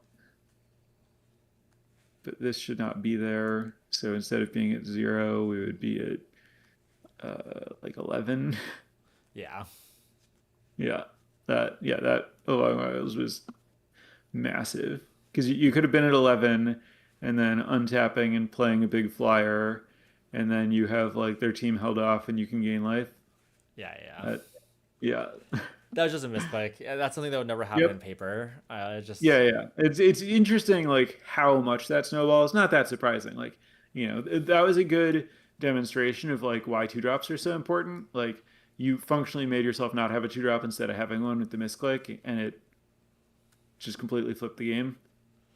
yeah, yeah. Okay. Um, So I guess we can maybe just talk about like general takeaways and or maybe talk about theory or yeah, something or even just like maybe like tournament strategy or like yeah, I don't know. yeah. I mean, I think if you have any specific questions about any of that at this point, but I agree that spending some time talking through some of this is good. Definitely it seems like I think it's actually kind of a lot of interesting things about my drafting. One is, well, it's not that surprising. I feel like I've kind of known this for a while, but it's helpful to have someone else kind of point it out. I'm like so terrible at taking two drops. Okay. Um, yeah, maybe maybe Yeah. drafting with a curve in mind is well, it's like kind of embarrassing where it's like it's kind of bad here where like you can see your whole like pile as you're drafting, but like it's even worse in a call draft where well, I mean like for what's worth, Oh. I actually think I have a pretty good memory. Like I actually don't think like for example, I top aided an RCQ just this past weekend in the like I did a Mhm. Teenage Mutant Ninja Turtle ones one. And I actually specifically remember thinking to myself, like, I know exactly how many two drops I've drafted so far. And every time I Right. took I think twice I took like a three drop over a two drop, and then one of those three drops I ended up not even playing because I had too many. Um, Right. I don't know. It's like really, it's just like a really weird like I don't know. I'm just like bad. Yeah. In general, like, uh, I feel like sets are like kind of designed where they're just like there's like maybe just like one more three drop and one less two drop than there should be. Where just like in general, because it's so much more important to have two drops, you kind of need to prioritize them more highly than threes. And I feel like there are just like more threes than you really need. And I feel like that's just like consistently true in most sets, which seems like something that like set design could have just adjusted for, but hasn't. Um, and I don't, yeah, I'm not exactly sure what the reasoning there is on the design side, but I do feel like just in general, you can kind of expect that you want to like when it's close, take a two drop over a three drop, just in general. Um, and yeah, I think you certainly want to be at a point where it doesn't really matter if it's a call draft or not. Like you know all your cards regardless. Yeah, yeah. And certainly between packs, what you want to be doing is like the only thing you're really doing between packs should be like looking at your curve and looking for like holes in your deck that you're trying to fill. Um, and I think that your yeah, I think definitely one of the big things is like prioritizing twos. Um, and then I think I'm gonna think basically everyone is like a little bit too um like blinders on, take an acceptable card for my color, and like give up some spots where there's like a reasonable upside off color option that would give you some potential flexibility depending how the draft plays out. That's like the thing that I do more than most people by the most, I think. So just like, the spots where I would like, I'll take this Furdock core just in case, I'll take this Dundulin Weaver just in case kind of picks. Um, Yeah. where like I'm not expecting to play them, but I just like don't care at all about the card I'm giving up, and like maybe three more picks go in that direction and they end up being useful. Yeah, I think it's kind of funny because I think I was blinders on for like white red, which is not even one of the supported tribes, which is kind of weird and stupid. And then the other, although in the other draft, I think actually maybe like taking the shadow urchin would have been the blinders on pick, but then I took the So twin flame I get what traveler. you're So saying, and like the thing is, like I feel like you didn't like you pivoted, but you didn't pivot in like a stay open way. You pivoted in a this is a third pick traveling like twin flame trawlers. I'm moving in kind of way. Um, like Oh yeah, this I was guess this pick like in particular. Yeah. now I'm in blue instead of like staying flexible red. And then this obviously supports being elementals, but doesn't have to. Like this guy's, I think equally like he's might maybe better with Reaping Willow than he is with Twin Flame Travelers. Yeah, because you can buy back. Um, and then this is staying a little bit open, and then this is like a pretty big commitment, but where it's like kind of the best card, so I'm fine with that. Um, Here I feel like we Yeah, here's a took fair the one. one that only works in elementals for no real reason. Like could have taken the core or like the Torchmaster if we wanted to like stay a little bit more flexible toward like if I end up blight, this is like a reasonable way to have access to counters. Um, and then this is pretty free. Um, this is like the less flexible, more trying to like optimize for the travelers, whereas this is like staying more open. Yeah. Um, this is obviously staying open. This is whatever. That's although honestly, this is even a step toward elemental instead of a step toward staying open. Like this can be pretty good in the like Mardu deck. Yeah. The first copy of Burning Um, Curiosity is okay. I don't really like playing right. two ever, but yeah. Yeah. Right. So I mean, like at this point, it might just be like, well, like this might be about I respect the unexpected assistance, so I think I'm in blue. Um, but like I think that it would have been pretty easy to be like more like red X going into pack two, and then like I'll open a strong card that puts me somewhere in pack two, and like then you would have been in a spot where it's like, okay, do I take Abigail or Twin Flame Travelers, and that's kind Yeah. of where your decision happens. Yeah. I Um, actually think Abigail's a stronger card too. So yeah, I kind of got yeah. punished a little here. Um, yeah. So like you could be in a spot where even with the Travelers, you have like another Wicker Maw and the Furdock Core and you have like the Boulder Dash, and you don't have like the Percher, you don't have the Sky Swimmer, you still have the assistance, and then you take Abigail here, and you're still kind of like red and black white hybrid cards, um, Yeah. and so you could be red white or red black or both, um, and then from there, instead of the sprite, you maybe take like the chaos spewer to work with like the Willow if you want. Actually, this is an interesting pick because I think that Chaos Spewer is like fine in that deck, but Nightmare Sower is like also okay because you can put the -1/-1 counters on your own guys. But I don't know if that's. I've never done it myself, but like, Yeah, like I don't. The problem is like that deck doesn't have a lot of instants. Like you don't have any non-blue instants at this point. yeah, Um, so I think I would probably be on Spewer for that deck. Like if I had taken so like going back to the beginning, like the way that this goes, if you take this into Willow into Shadow Urchin, then I'm taking Dose of Dawnglow, then oh, interesting. You Explosive. would take Dose there over Boulder Dash still. Yeah, if I don't have the Travelers, then I think I would because I think like I really like having a way to get the Willow back. Yeah, okay, I see that. Yeah, yeah. Um, Although I feel and like then Dose is like the worst way to get it back of the. Well, I sure, I mean I just value all the recursion really highly with the Willow. yeah. Okay. Um, and I think I take Prodigy over Glutton, but it's like pretty close in that deck. But like getting Prodigy back with Willow does seem pretty crazy. Like I want to end up with both of them, and in fact I would. But Yeah.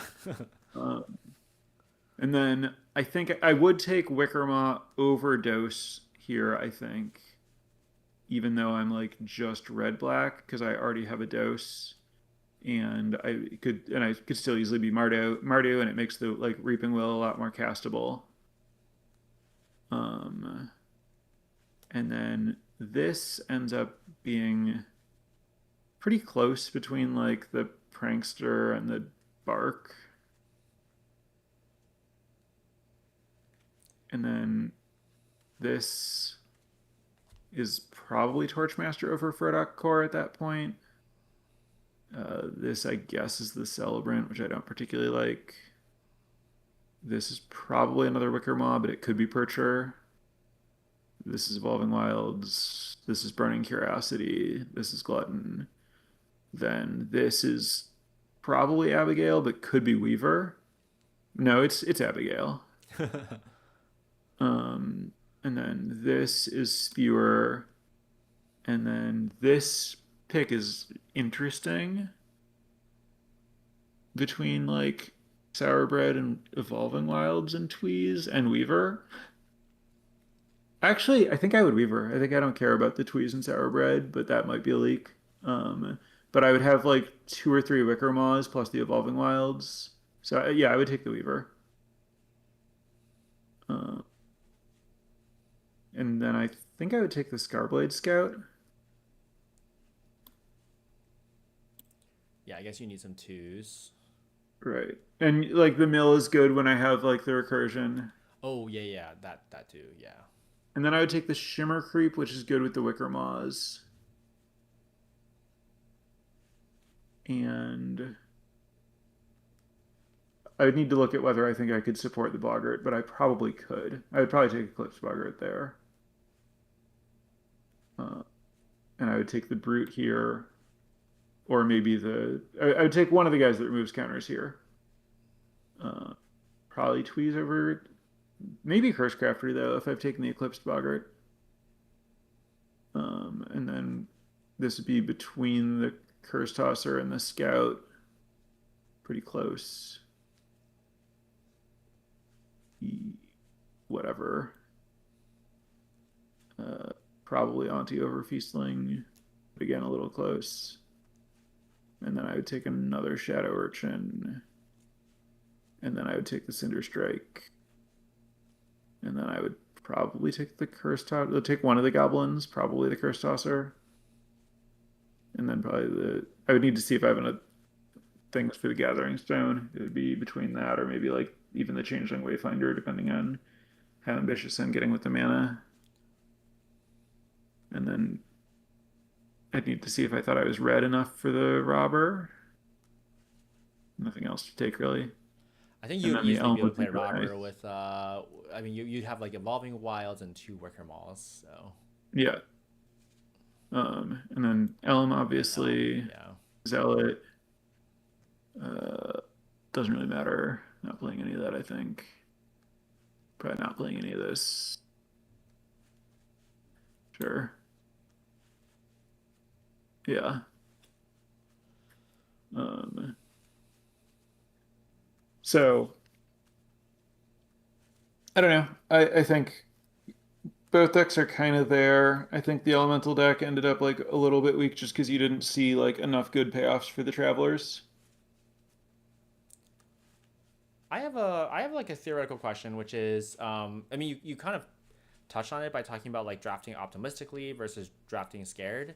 Do Yeah. you think it makes sense to like try to aim for like a 3-0 deck or like well I guess okay the Ben Stark like article like kind of comes to mind, which is like there's like drafting the hard way or whatever, Yeah. which I think it like applies to Lorna Eclipse a little bit because Lorna Eclipse is like if you try to put the blinders on too early you can definitely train wreck yourself, but then Yeah, people always talk about this like drafting for a 3-0 versus like drafting for a 2-1 or whatever. And like it's not really how I think of it. Like I just think of it as like, every pick is like, between a card that gives you like this much equity and that much equity, and you're looking for as much equity as you can get. And the equity question is like not simple because it's like it's actually like conditional probabilities of equity. It's like this, I don't know, like Plinko type thing where it's like if the following random events go in this way, then my deck will be this much better if I take card A, but if they go in that way, it'll be this much better if I take card B. Uh, and then I have to decide which, like, whether the set of events that leads to the like higher upside is enough, or the set of events that leads to the lower upside is enough more likely than the set of events that leads to the higher upside. Where if it's like enough more likely, then it's better to take the lower upside card. Um, Yeah, it sounds like you're. It's just but like, oh, I'm just trying to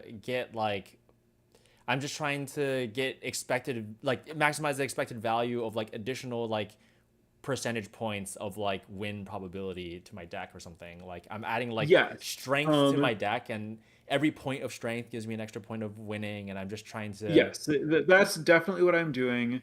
But where, uh, you know, I'm very much thinking about it in terms of a card isn't a static strength number. A card is a conditional strength number Yeah, based on the cards that it's paired with, and you need to like think about all of the like probabilities that it hits all of its different possible point numbers, and then the conclusion from that isn't like take the average, right? Because the conclusion from that is build the deck that has the best total. And when you take a swing on a card, if it ends up missing, it doesn't decrease your average. It just doesn't make your deck. And the next best card goes into your deck instead. And so that's where like what I'm looking at is like, am I giving up a pick that's going to meaningfully improve my deck? Because often I'm not, right? It's like I didn't take a Kolrath Mystic because I took a card that was 25% to meaningfully improve my deck. So I didn't have a Kolrath Mystic, and I ended up playing a Silvergill Peddler instead of the Kolrath Mystic. But I have like two synergies with the Peddler, and so I think they're basically the same card. Um, and so there's like it's very like I'm looking for low risk high upside picks but not no risk high upside picks. yeah. Okay, I see. Like I'm looking to spend as many Flame Chain Mauler and Kolrath Mystic picks as I can on see if this splash gets there type picks. Yeah, I think. Yeah, it makes sense. I think that the one spot that's gonna be tough for me is Flame Chain Mauler is in some situations gonna also be like a hedge for like trying to get enough What two if I don't get enough drops. twos? Yeah. Um, Uh, but yeah. yeah, and I mean like you certainly need to be like managing your curve while you do this, and Yeah. um that's where it's like, well, if not taking this risks like a train wreck because you won't have enough time to get enough twos, then it's not free, right? Like I'm trying to like pick up all the free lottery tickets, but I'm not trying to like spend a lot to get a lottery ticket. Yeah, yeah, yeah. Right. That makes sense. Um, in general, do you think that well, you made a comment earlier about like with Mardu. I'm making an assumption about it like being open. Actually, there's kind of like two things I'd be interested in asking you about with respect to that. One is like, do you think that some of your edge on the field is because you're more willing to do these kind of like off-brand strategies? Um, do you think that's something that Yeah, and like the way that I think of it is just like I have a wide range and I'm willing to like consider angles that other people aren't going to consider. And so like in a spot where I can't necessarily count on like red black goblins is going to be open, but I can count on Mardu Blight will be open because I'm not looking at like oh, I'll just lock myself into this unpopular deck. I'm looking at, I'm going to play two or three of three colors with a pretty wide range of acceptable synergies and a backdoor if my synergies don't get there of just like having a cohesive like control deck that might be a little bit low synergy than I was hoping for. And also, I have a lot of like off ramps into okay, no, I actually ended up being like a pretty aggressive red white deck. Um, but like, so basically, what I'm saying is like because the cards were hybrid, I was like committing to a like broader range of decks than it kind of felt like, and so it was like enough of like I had a wide enough possibility space that somewhere in that space had to be open, which like isn't the case when you just like lock in on like any of the five supported archetypes if that's how you view the format. Like it's easy to say I'm going to be any single one of those and the person in front of me might also be that. Whereas if you say I'm going to be a subset of Mardu, like if the person in front of you is a subset of Mardu, you can just be a different subset of Mardu and it's fine. Yeah. Although I think that something I try to do in this format is like I try to be like monocolor as much as possible, or like straddling between two tribes. Like for example, like if I pick up some pretty good like green cards, then like I try to keep myself open to playing either elves or Kithkin, but like don't commit until like actually my hope is I don't have to commit until like midway through pack two, where it's like at that Okay. point I'll know from both sides like what seems to be open. Right. Um, Um, but I guess so in this point it's like it's not like oh I'm going to force Mardu or it's not you're not forcing Blight because it's like I think this is underdrafted and I just assume there's no one else at the table drafting Blight and I'm just gonna get the like nuts Blight deck every time. It's rather like I'm more open to drafting the highest energy Blight deck than other people, and there's actually like a bunch of other like things within the Mardu space that like I could end up in that other people are not willing to draft, and this all adds up together to be like, okay, overall this is very right. flexible, and I'm likely to get a functional deck. Right. And like a lot of that is just like how, just like in general, when you're like soft committing to something, you still kind of want to be aware of like what are my off ramps if I get cut? Like how many of these cards do I have to give up if like I need to pivot? And like, if you just take a bunch of like, well, this is only good if all of my creatures are elves, then you can't really pivot. But if you take a bunch of just like, well, here's like some removal and fixing, then you can pivot into basically anything. Yeah.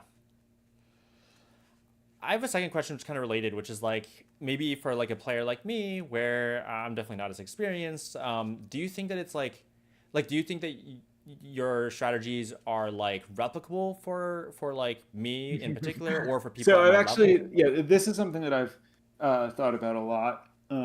Like I have regularly, given advice like when I'm streaming, like genuinely, like don't try this at home.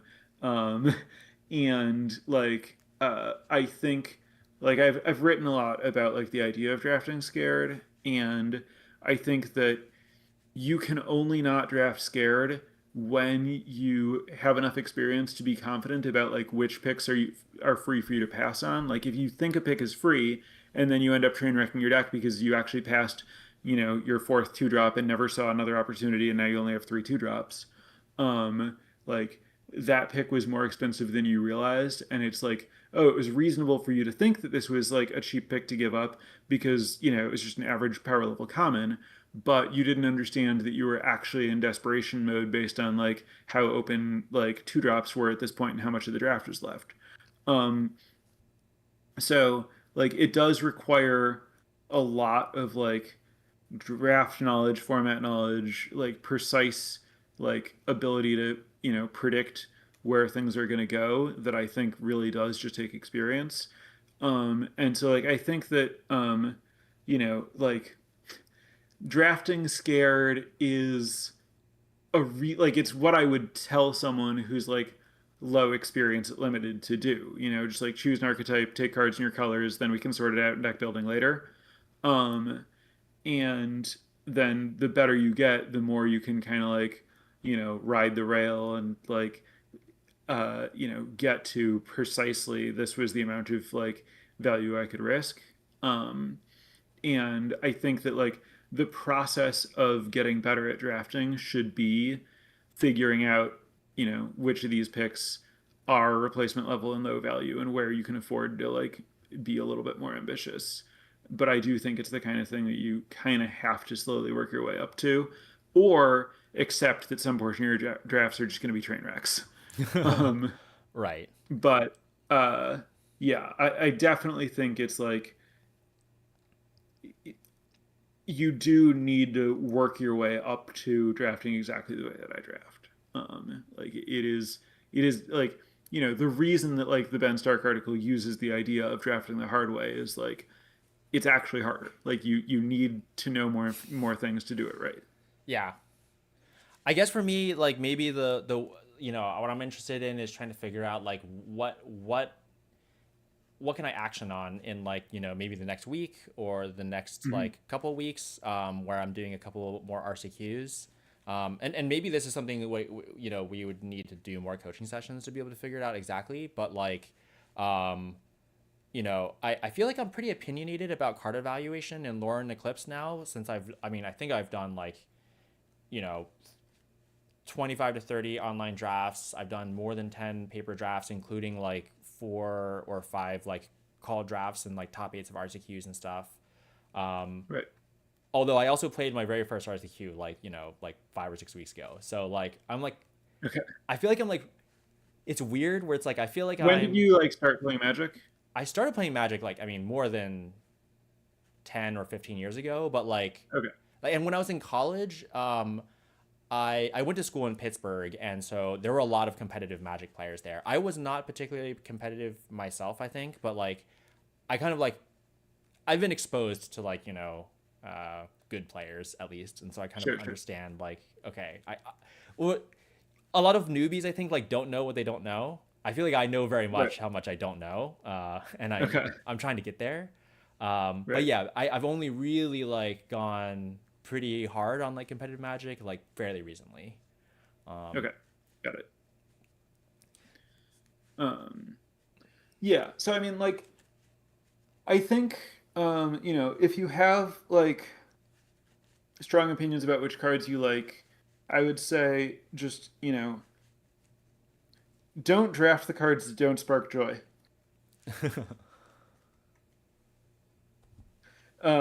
But try to find a little bit more joy in the two drops. yeah, yeah, yeah. Well, I guess like so the way I would put it is like I feel like I've already developed a lot of opinions about which cards are good or bad. I'm open to changing those opinions though, especially if it would make me Right. better. Like for example, something I noticed is that like oh, I noticed I was drafting a lot of blue white merfolk online, and I like kind of was going through my draft logs and I was trying to figure out like oh, I feel like I have this bias and I want to be more like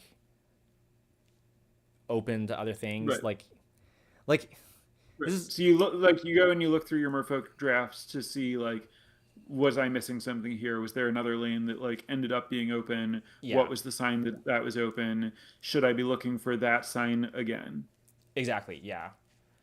Yeah. Um and then I think actually yeah, I really liked your video and your article because it like Mardu Blight is like exactly like that's the kind of thing where I've flirted with it in the past. I feel like I've played that deck in like sealed and it's like fun whatever, but like maybe I'm not brave enough. I'm drafting too scared to like actually play it, and maybe that requires me to like change a little bit of my card evaluation a little bit. Like for example, like maybe like Shadow Urchin versus like Twin Flame Travelers. But then I guess yeah, there's a question of like how much should I change my card evaluation, especially now that I no longer have Arena to play. I guess I can play Moto instead.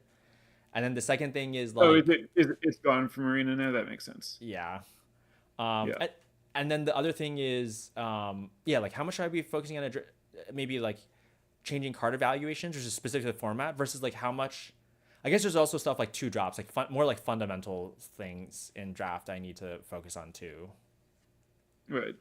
But yeah, I think that the thing that you're describing in terms of just like looking back on your drafts, especially, I really like the framing of like, okay, I keep ending up in this. I'm probably over indexed on it. Like, what what could I have done to not be this is definitely like that seems like it's worth looking into those drafts to figure it out, especially, where it's not working. Like, you're going to be in spots where it's like, oh, I keep drafting blue white. I keep winning when I draft blue white. Either blue white's really good, or I know something about how to draft blue white correctly, and I should Yeah. probably just do this until it stops working. And like having a thing that you draft more often than you draft other stuff is not necessarily a leak. Like it might be the opposite. It might be an exploit. Like those look the same. Um, I Oh guess yeah, yeah. they look different in that with the leak you're losing, Well, with the yeah, exploit your you're win rate is winning. different. Yeah. I guess for Um, me, I don't feel like my win rate is that high, but yeah. right. And I mean, certainly if you're drafting Merfolk more than you're drafting other stuff, and you're losing with Merfolk more than you're losing with other stuff, then it's like, all right, we should probably figure out how to not draft this so much. Yeah.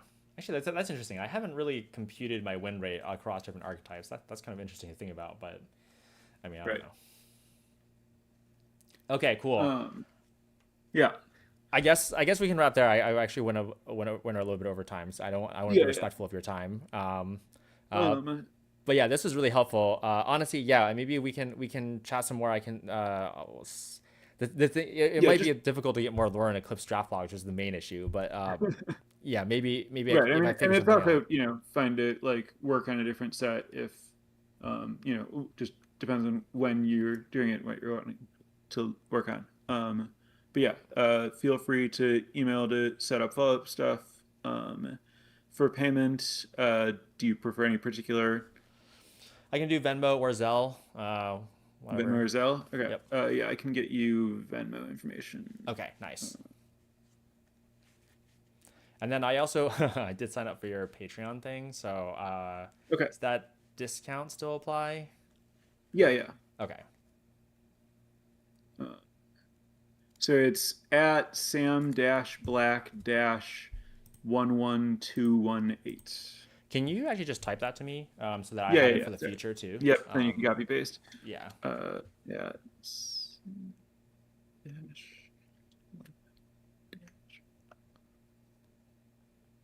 That's the Zelle, sorry, that's the Venmo. Okay. I will get that over right now, and I think it'd be like what 170 or something. Um, Yeah, I don't actually remember whatever discount I said from 200. I just don't remember what the discount was. um, this is maybe a personal question, but I'm curious. How much coaching do you do? Um, Um, I'd say an average of like maybe 2 or 3 like sessions a week or something. Not a ton, but not a tiny amount. um, is is it like, well, it sounds like it's not like a ton, but like, do you feel like you it's mostly constructed or limited or whatever, like, and I would say it's primarily either limited or CEDH. Sometimes random other stuff, mostly those two. oh, I need the last four digits of your phone number now. Uh, you can just skip that, but for Oh, confirmation, it's 2015. okay, cool, nice. Yep, got um it. do you often have like long-term clients who you're like coaching over a period of time, and like Yeah, I have fewer of those than I think a lot of coaches do because I don't really encourage. Like, uh, I think other people approach this more as a coherent business than I do, and they'll like try to encourage people to like book weekly sessions or something. Whereas like when someone's like, "Hey, can I book like, you know, one session a week for 5 weeks?" I'm like, "Well, you can, but what if you just start with one and then book another one when you feel like you've synthesized that and like want to like figure out the next thing you want to work on?" Um, yeah. so, but yeah, I mean, I do have like a number of people who I've worked with multiple times and will likely work with again, but I generally don't encourage the like, let's just like do this like clockwork just for the sake of doing it versus, you know, tell me when it's going to be like particularly useful to you. Yeah. I'm just curious about like for other people like if their goals are like specifically like competitive Magic, like um do you feel like there's uh or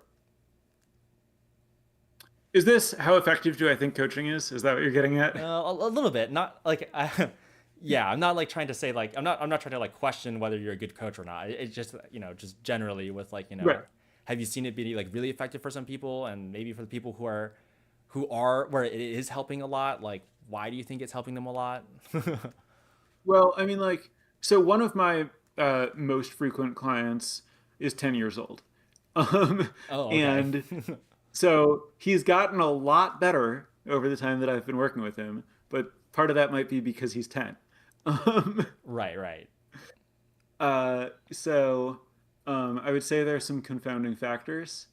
Um, and like a lot of it's like help me understand like this deck or like build this deck or whatever, and it's like, well, we did this thing. Is that going to make you a much better Magic player? Probably not. Is it going to make the one deck you were building better? Probably. um and so I guess I think that the best way to get better at Magic is to play Magic. I think coaching is very good at like addressing like targeted questions or goals and like getting over humps and like giving you a new thing to think about if you've kind of like hit a wall. But like I'd say that's kind of why I advocate for the like book sessions as needed when you've hit a wall versus like just like do this every week just like to have like accountability for like practicing or something. Because I think it just like leads to being more like mindful about each session. And like I think that if you're just kind of like doing it every week, then you kind of just like put it on me to like make sure that I like force information into you.